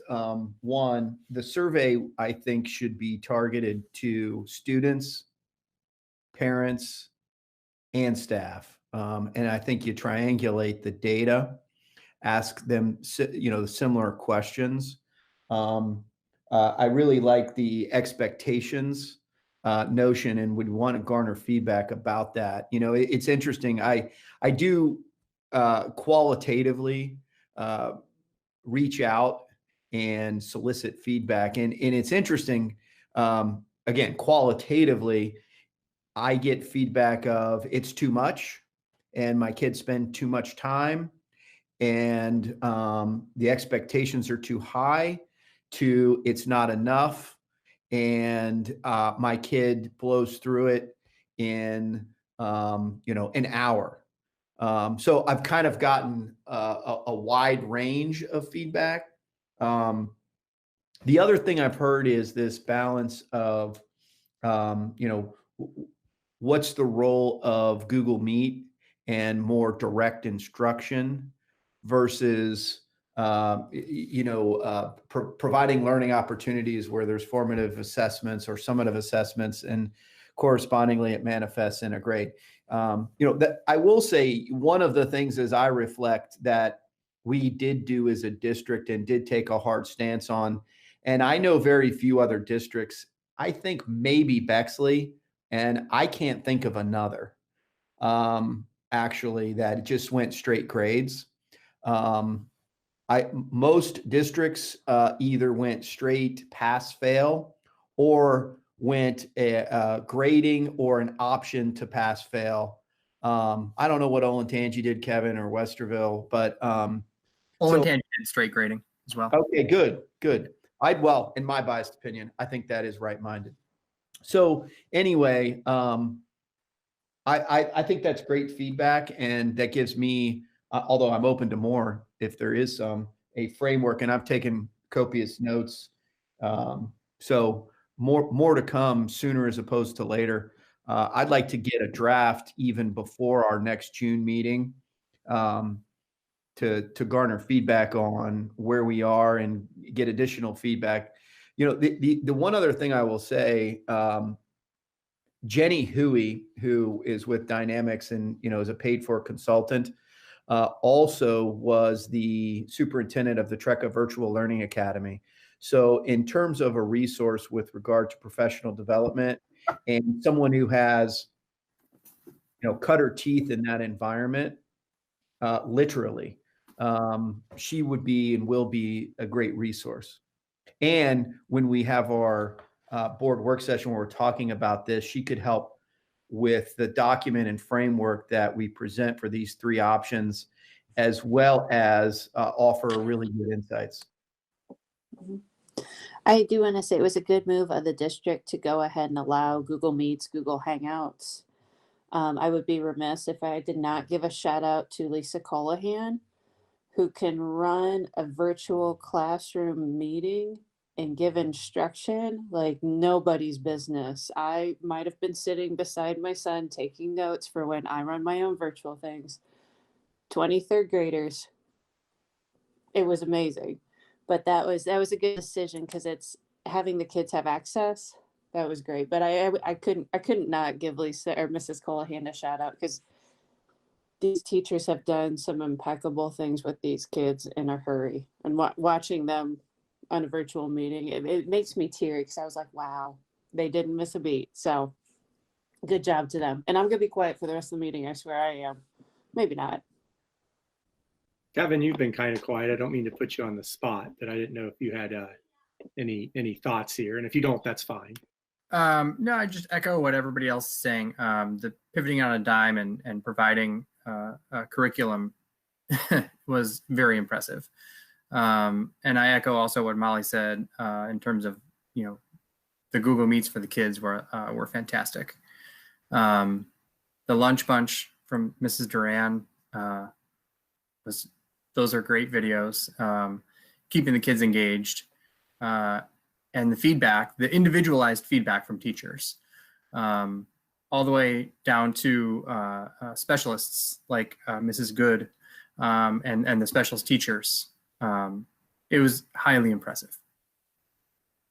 Molly, if I may ask, I don't mean to put you on the spot, but you brought up, and Mrs. Callahan was a great teacher for Sam when he had her, so we're talking about a great person here.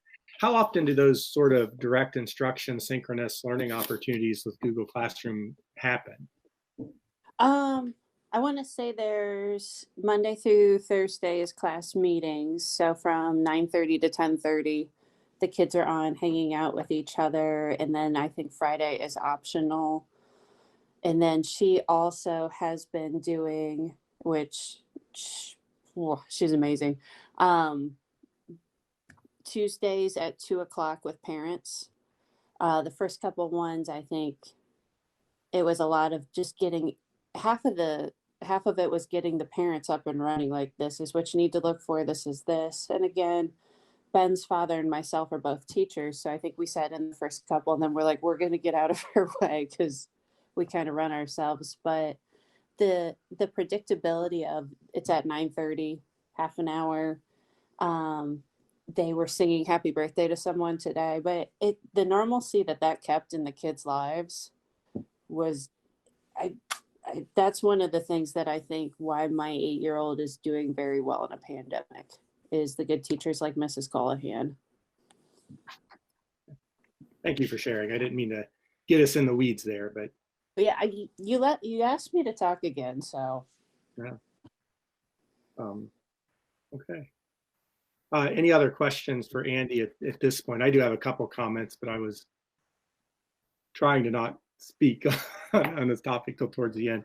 I do think, and I will just share, we all come at this from different lenses as parents and different roles as educators and professionals. And I will say, it's easy and it makes a lot of sense that parents and students and teachers are concerned about the schedule and the amount of time. But I do think, to steal a line from Mr. Culp, I mean, learning is the constant. And I really think it really comes down to, I think as a nation, let's admit we've treaded water a little bit towards the end of this year.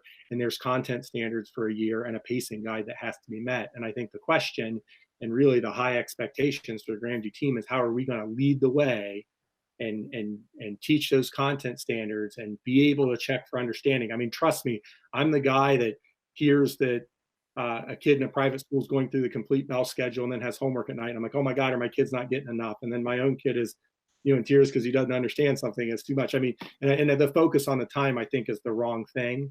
I do think, and part of the reason I asked Molly that question is that there also needs to be, I think, some standards across the district. And I think that's a real tough balance. And I think we've got the teaching staff you can work with to do that. There's an art and a science to teaching. And I think one of the things that make Grandview great is that our teachers have a fair amount of academic freedom. It does not make sense to me that a third grade classroom meets for an hour a day every day, and a second grade classroom meets for a half hour once every week, maybe. There has to be a standard, there has to be a schedule, and principals should be popping in and providing feedback on those lessons, no matter what time they are. And I'll just put that out there, and I'm very proud of what we've done. But I think what I'm saying, and I have talked to some people individually, is that the expectations different come fall. I think we're naive to think that we're not going to have some sort of virtual learning. And I think we need to be fast and furious to make sure that we're moving forward. And I think in the brick and mortar setting, those will benefit us. But I think there need to be real discussions on your team, not as a board, about synchronous and asynchronous learning opportunities, what the expectations are, centered around the instruction, the mission and vision. Learning is the constant. And you know, I think Grandview needs to lead the pack in that. And I think what you've heard, Andy, and I'll paraphrase what everyone else said, the state's not going to tell us how to do that. They're going to tell us some guidelines on square footage in classrooms and what can be open and what can't. The digital learning's there. I think it's going to be part of our kids' future on and off. And I just want to make sure we lead the pack. And I think the expectations are high, and I think there's a lot of work to be done this summer. And I have every amount of faith we'll get there. But I'm sorry, I'm being a little long-winded and passionate about this, but you know, I've heard a lot, and that's sort of the sum of that conversation. This is a board that doesn't want to get in the weeds and get in your way, but we want to know what's going on. And because this is so rapid, and I know that from all 5 board members here, I think we know our role very well. You know, heads in, fingers out sort of thing. And we're going to need our heads in, and we're going to need some other meetings to know what's going on. And it's not the micromanage curriculum, but I think that's our responsibility as the elected official to understand and quite frankly hold those expectations high, which we know you and your team will meet. Fair? Very fair, yeah. Well, it would be our hope we'll exceed most importantly our students and families' expectations, and certainly the boards as well. And if you can't do it in Grandview, where can you do it, right? Right. And you know, you may have proposals that cost some money, and you may have some proposals that save some money, but it's about the mission and vision of our organization. It's a small place to dream big. It still is. So what is the end result of this? Are we to expect a work session where we talk about this some more? The report in June, both? Yeah, so we will have we will furnish a document that will outline our plan for a hybrid learning model, a traditional learning model, which really would be what we have done for ages, and a virtual learning model, building on what we've started. And then my goal would be to share that with all of you and then garner feedback. Additionally, I think we do give a survey to staff, to students, and to parents, which will provide data to help construct what, in particular, the hybrid model as well as the virtual model could look like and how we can raise the bar. I would like to recommend that we get together towards the first week of June. And if it's okay, I'd prefer perhaps not to set the date now. Honestly, I'm not ready to do that. And B, I want to make sure that Andy and his team are prepared. And, you know, we expect some guidance towards the end of the month. But I think that we have a special meeting around, you know, really our mission and vision and instruction towards around that first week of June. And I just propose we do that. Well, I think absolutely. And not only to share the initial draft document with these 3 options, but at that time, well, at least I'm being told that we will be provided with a framework document end of May. So at that time, we'll at least have that and be able to decipher and begin to draw some conclusions about which direction and how that guidance fits us.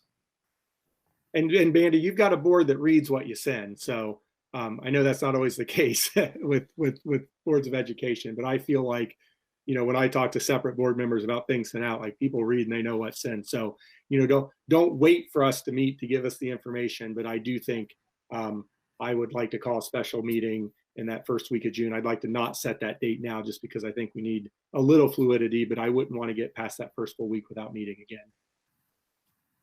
I think that's really prudent. Okay. And please, as a board, don't hesitate to call Andy and give him a piece of what you're hearing. that feedback is valuable. I think it's a little harder because, we're all socially in different scenarios than we were before all this too. But I know we're in contact with folks. So, okay. Can we do one of my favorite action items of the year is the curriculum instruction A1 roster of candidates for graduation.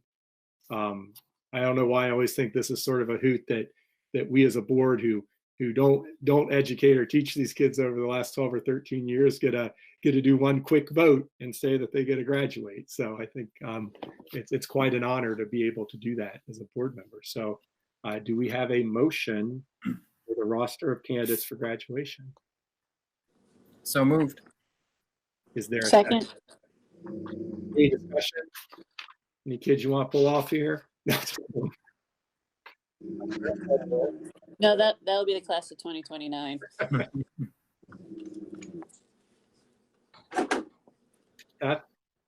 Mr. Bodie?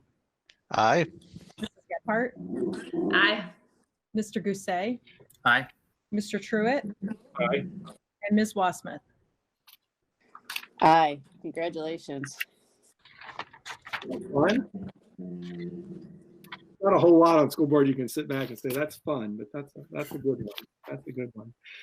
We have many items for final reading under board policy and review 1A through N.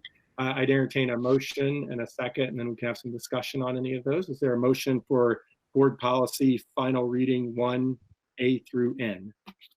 So moved. Is there a second? Second. Second. I think Emily gotcha.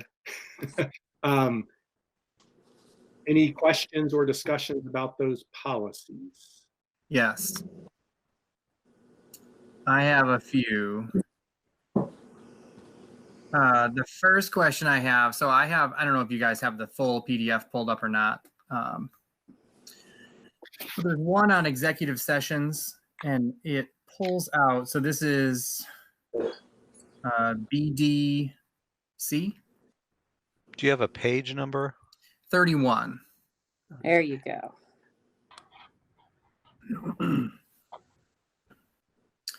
And it's discussing the overall scope of executive session.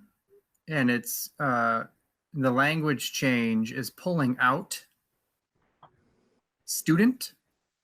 So it's under number 1 of executive session, reasons to go into executive sessions essentially, is appointment, employment, dismissal, discipline, promotion, demotion, or compensation of an employee, official.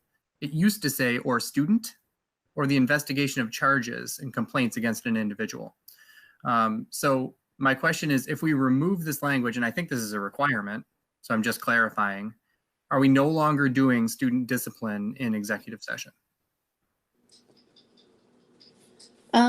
If Mr. Cole, correct me if I'm wrong, I don't think we as a board ever have handled student discipline. It comes to us, Mr. Truitt, to if there's a hearing or like someone disagrees with a parent, there's a thing where they can appeal to the school board, but I don't believe that we handle student discipline. I'm like, Mr. Culp, Mr. Truitt, tell me if I'm wrong on that one. Yeah. So first off, I do think importantly, it is a required change. But that aside, my sense is that this speaks to a situation perhaps whereby there would be an investigation involving a teacher or that puts students in very uncomfortable and challenging situations. In fact, we as a governance team years ago dealt with a situation whereby there was a potential we could call in a student as a witness, and our legal counsel, Julie Martin, advised or significantly cautioned us from taking that step. And so my sense is that the spirit of this change and legislative changes that have trickled down now to this board policy is geared towards protecting students from being put in that really challenging situation. There are instances whereby, whether it's an expulsion hearing appeal, but those aren't executive sessions. Those would be, a hearing, not executive sessions. Wouldn't the investigation into an expulsion or student discipline be an executive session? Not necessarily. Okay. Okay. And it is a required change. I just wanted to kind of clarify for my own purposes. Yep. The next one that I have, I don't know, does anybody else have any questions about that one? No. The next one down for me was on page 41. And this is just, again, clarifying for myself. There's a change on here on page 41 on the graduation requirements. It has electives at 6 units and the total at 21. And if you scroll down 2 pages further, that's already what it was. So I'm not sure.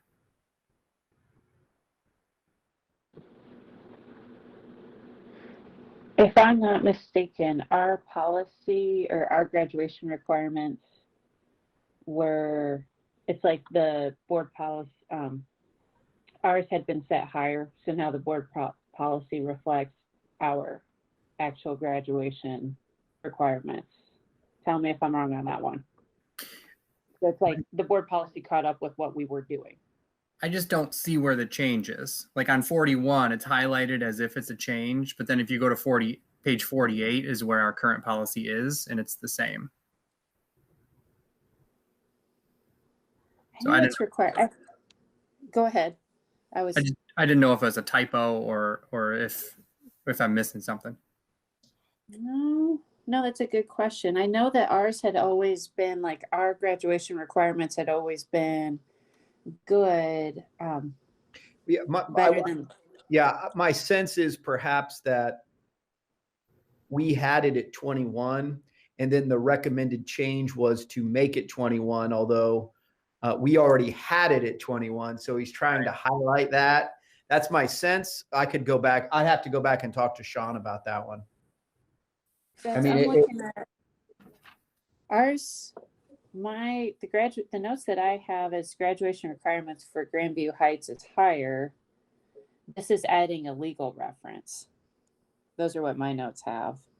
So maybe the highlights aren't reflective of any change. There's not an actual change to our, like what we're doing. I think it's just the language is catching up to us.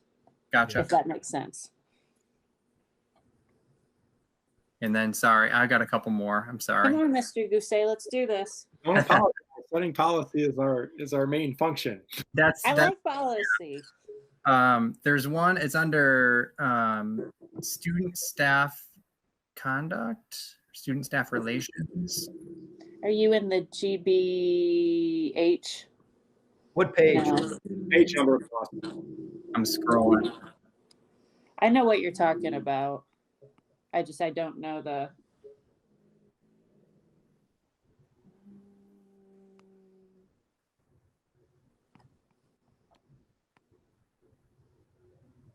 I think you're GBCD, but I don't know what page that is. Still scrolling. Oh, there's one thing on page, and this is really nitpicky, but on page 61. Oh, I was right there. At the very top of page 61, it's parenthetically says to customize to reflect district reasons. And I think in the enumeration that we do, we are customizing it. I don't know if we want to remove that parenthetical. Yeah, agreed. Yes. Mm-hmm. Sorry, I got real. I was doing some close reading. Careful, you're going to get yourself put on the policy committee.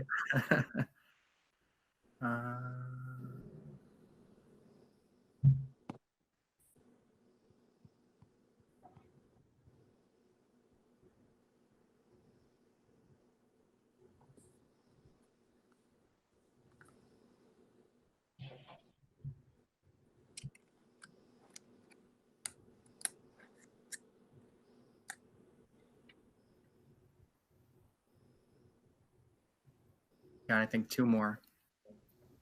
I'm just scrolling to the right page.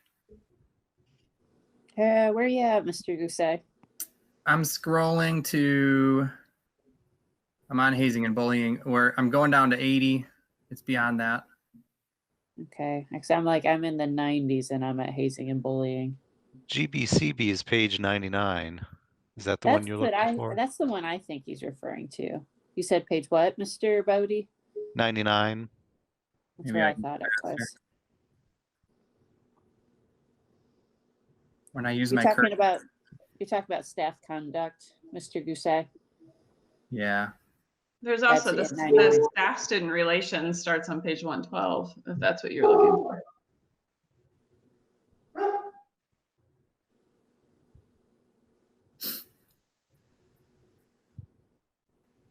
I am on, here it is. Yeah, I'm on page 112. It's on number 6. And again, sorry to be nitpicky. It says soliciting, encouraging, engaging, or consummating. It should say an inappropriate relationship. It says and, but it should say an. You are in the weeds on that one. I like it. You're 100% correct. And then it should say.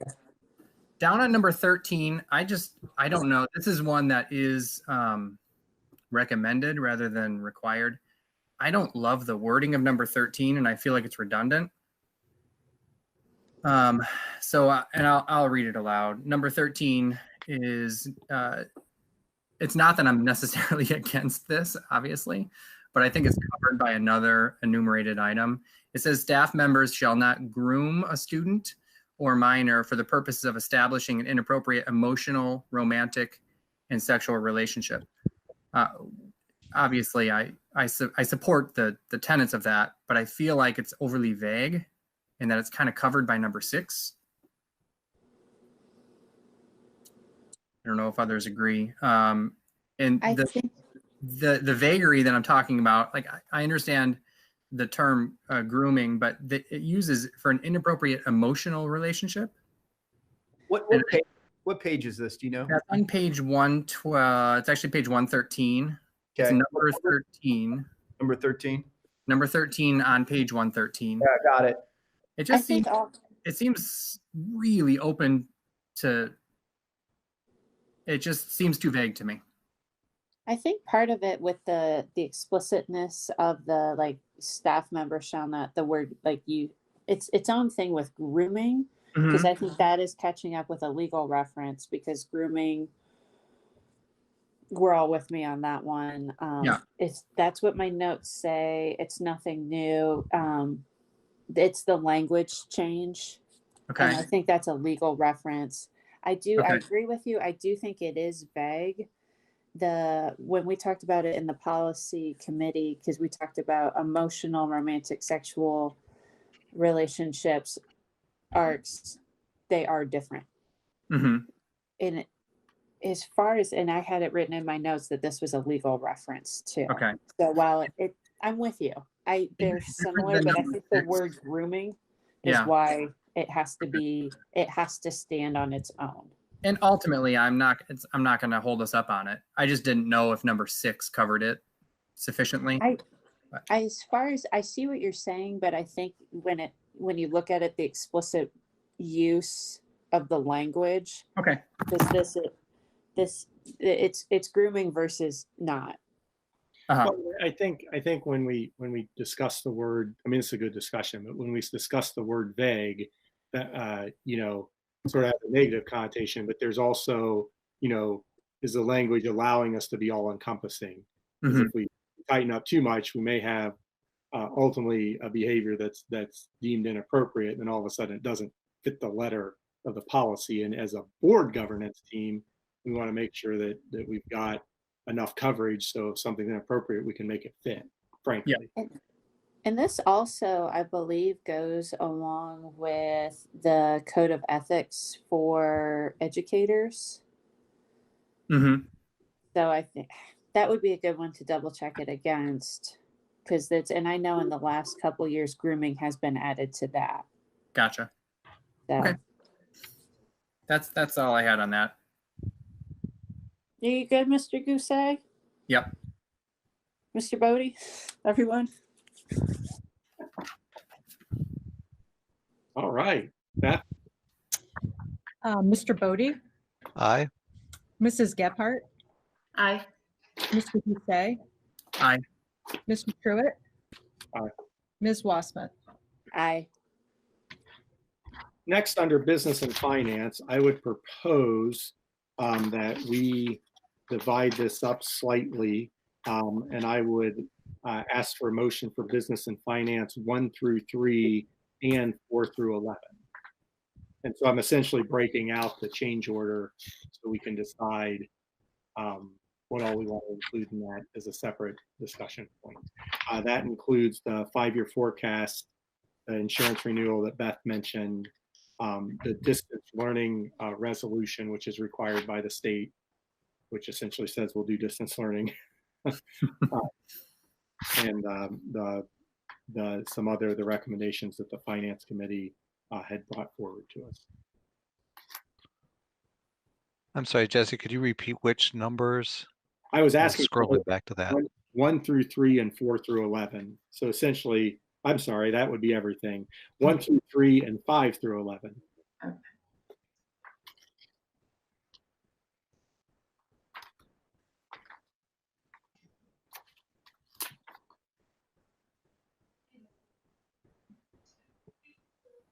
So moved.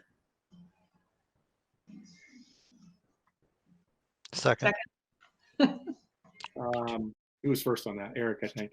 Give it to Eric that time. Like a game. I need a referee, right?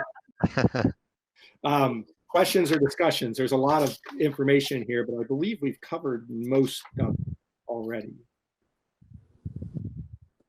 If not, Beth, will you call the roll?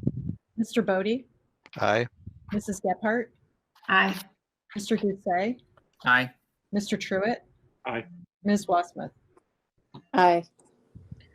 So I would propose a motion on, and Eric, let's separate, well, maybe we separate out the railings. I don't want to over belabor this, but for the change order, there are 2 change order items here we didn't talk about earlier, but essentially these are items that got paid out of the permanent improvement budget. And I believe the finance committee, and I know the core team said, look, these are really items that are part of our project. And so they really should come from our project and not our PI budget. And so that's what these 2 change orders on the agenda are. So what I would like to ask for is a motion for the change orders in 4, the rerouting of the fiber lines, to relocate the AT transformer, and to add to that the redundant cooling, the glass block window replacement, and the Fairview parking lot relocation. So I'd have a motion on what's on the agenda plus cooling, glass block, and Fairview parking lot. So moved. Second. I assume no one wants to talk about those anymore.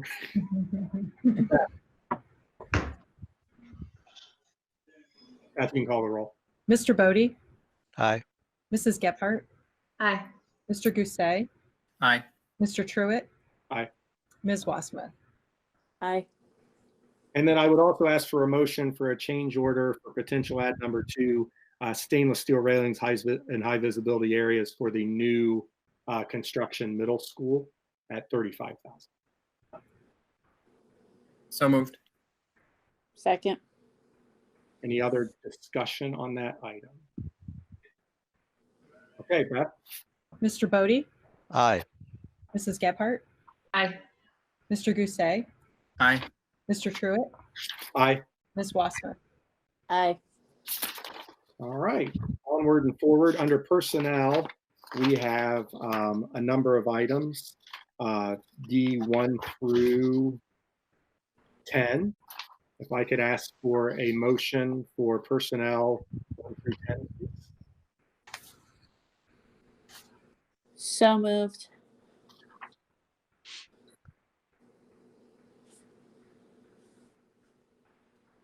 Is there a second? Sorry. Second. Questions or discussion? I'll start out and just remind folks that a lot of whether people receive 1-year, 2-year, 3-year contracts are really based on the contract language. And I know there's a question, but I think that's an excellent point to make to the public. Not that we're giving teachers we like least 1-year contracts, the one who most third. I mean, they're all excellent teachers that we're giving contracts to there. So any other questions or discussions on personnel items for Mr. Culp? Well, I know I wanted to just bring up the administrator contracts. And what number are those? I don't know. Seven? Seven, the salary increases. I guess what I just want to say is I just want to acknowledge the fact that it took me a long time to get to this point. That I am planning to support this. Giving a 2.2% salary raise in light of all the other discussions we've had today of our cuts to our budget were hard for me to wrap my head around. And to a certain degree still are. And it's not, I want to be absolutely clear that it is in no way reflective of my feelings of the performance of these individuals. I think they're all amazing. It was just hard in an unknown budget situation to come to terms with giving a salary increase when so many other people in our community are probably dealing with salary decreases, loss of work, and like I said, we have an unknown budget situation. But with that said, the reason why I came to a point ultimately supporting this, there are lots of reasons. One, it was already budgeted in our expenditure projections, which I confirmed with Beth. So I know that it's not like it's adding a new expense that wasn't already reflected in the 5-year forecast. And that's just responsible planning on Beth's part. And also that, you know, Andy did a lot of legwork looking into what other districts were doing. And I feel like to remain competitive and keep our great employees, this is something that's needed. And also, though, as we talked about early in our conversation, we are expecting a heck of a lot of these people. We have, and we will continue to all summer to plan for, you know, this ever-changing time that we're in. So, yeah, I just felt like I wanted to publicly put it out there that this wasn't an easy decision on my part to make. And I don't think that this decision today reflects what decisions we might make or what I might make, at least in future years, depending on what happens to the budget. But again, no way are my comments reflective of my feelings on those people. I think they're fantastic. They absolutely deserve raises, but I just wanted to put that out there.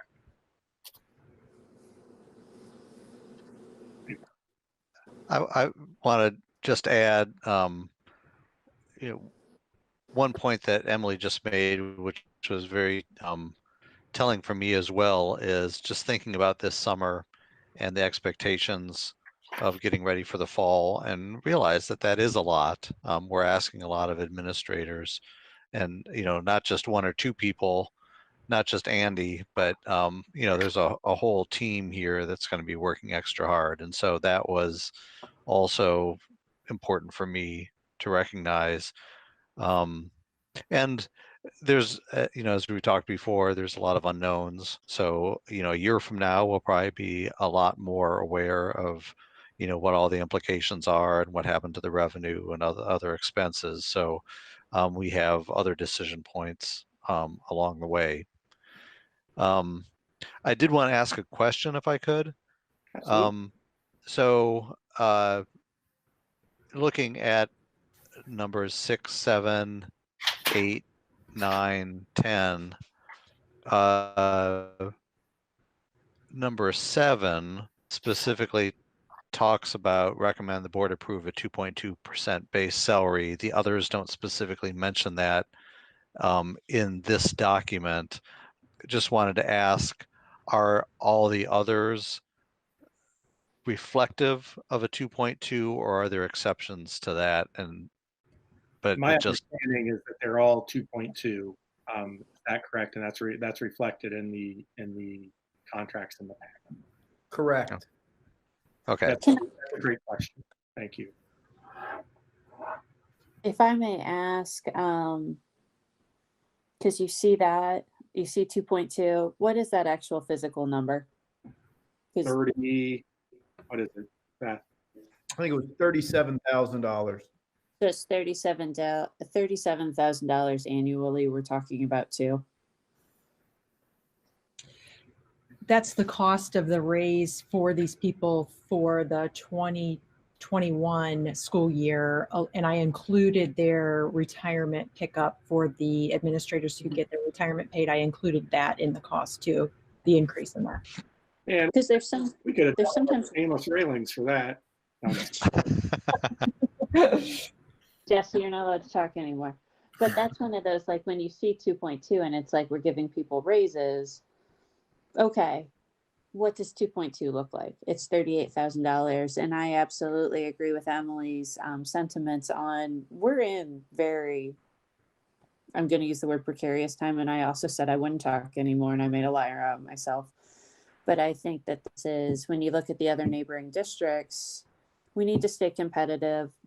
We're right in line with what has happened in Franklin County. And we have some of the best, far and away. I think that this was, it's a hard decision to look at the economy and go, yes, we're doing it. But I think that it's well warranted. And we have an excellent school district because of these people. So I appreciate what Emily had to say. I really do. And I want to echo her sentiments, but I think this is the right decision. I mean, I think we should feel very fortunate as a governance body and a community. The teacher contract was negotiated well before we were in any sort of financial situation or touch from the state. Teachers will be getting the 2.2. So that's some of the logic, I believe, where the finance committee and Andy came with the recommendation for this 2.2, and very fortunate to do that. And I think I echo all the sentiments that the expectations are high. And because of that, I feel fortunate that we're able to do it at this point. And I know that the finance committee will continue to look at every line item, and we'll continue to have some discussions and moving forward. Any other questions under personnel? Beth, could you call the roll, please? Mr. Bodie? Aye. Mrs. Gebhardt? Aye. Mr. Gousset? Aye. Mr. Truitt? Aye. Ms. Wassmuth? Aye. All right. Any other items for discussion? Under here is a work session. I know Andy and I had some conversations that at one point we canceled our work session because the school closure was new and fresh, and talked about potentially doing it in June when we could potentially do it in person.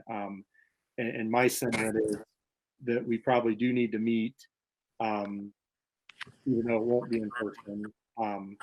And I would at this point be okay, sort of saying we're going to have a special meeting in June to get in some of this instruction. And I think maybe at that point also have conversations about what the board's work is going to look like over the next few months.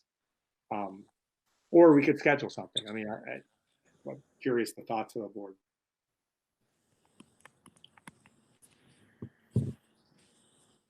To me, it's a hard balance between, what's our responsibility to help support the mission and vision as a district, whether we're in the situation we're in right now or not, and we're in the situation we're in and we need to do some work there. So I almost think that we just plan on the next work session being that special meeting that we have towards the first part of June. And then at that point, sort of reevaluate and decide what our next steps are. And I say, no matter what, we'll meet. Well, I say frequently, every 2 to 3 weeks through the summer. Mm-hmm. I mean, if folks are comfortable with that. I mean, I'm not trying to make that an edict. That's just one guy's thoughts. That makes sense to me. Okay. I think it sounds good, Mr. Truitt. Awesome. Yep, same. Okay, so executive session. I'd like a motion to go into executive session for, I'm making sure on the notes, to talk about employment under our number 1 purpose. So moved. Second. I'll just say on this screen, the only action item this board will take when we come out of executive session is adjournment. Beth, will you please call the roll? You're muted. Mr. Bodie? Aye. Mrs. Gebhardt?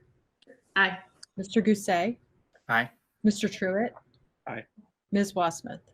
Aye. And I apologize, I may be a little brain fried. Are we to go into another link, or are we doing executive session here? Another link, you should have an invite. Okay. I don't want to drag us out later this evening than we have to, but what time do you want to reconvene right now? Does everybody want to take 5 or 10 minutes?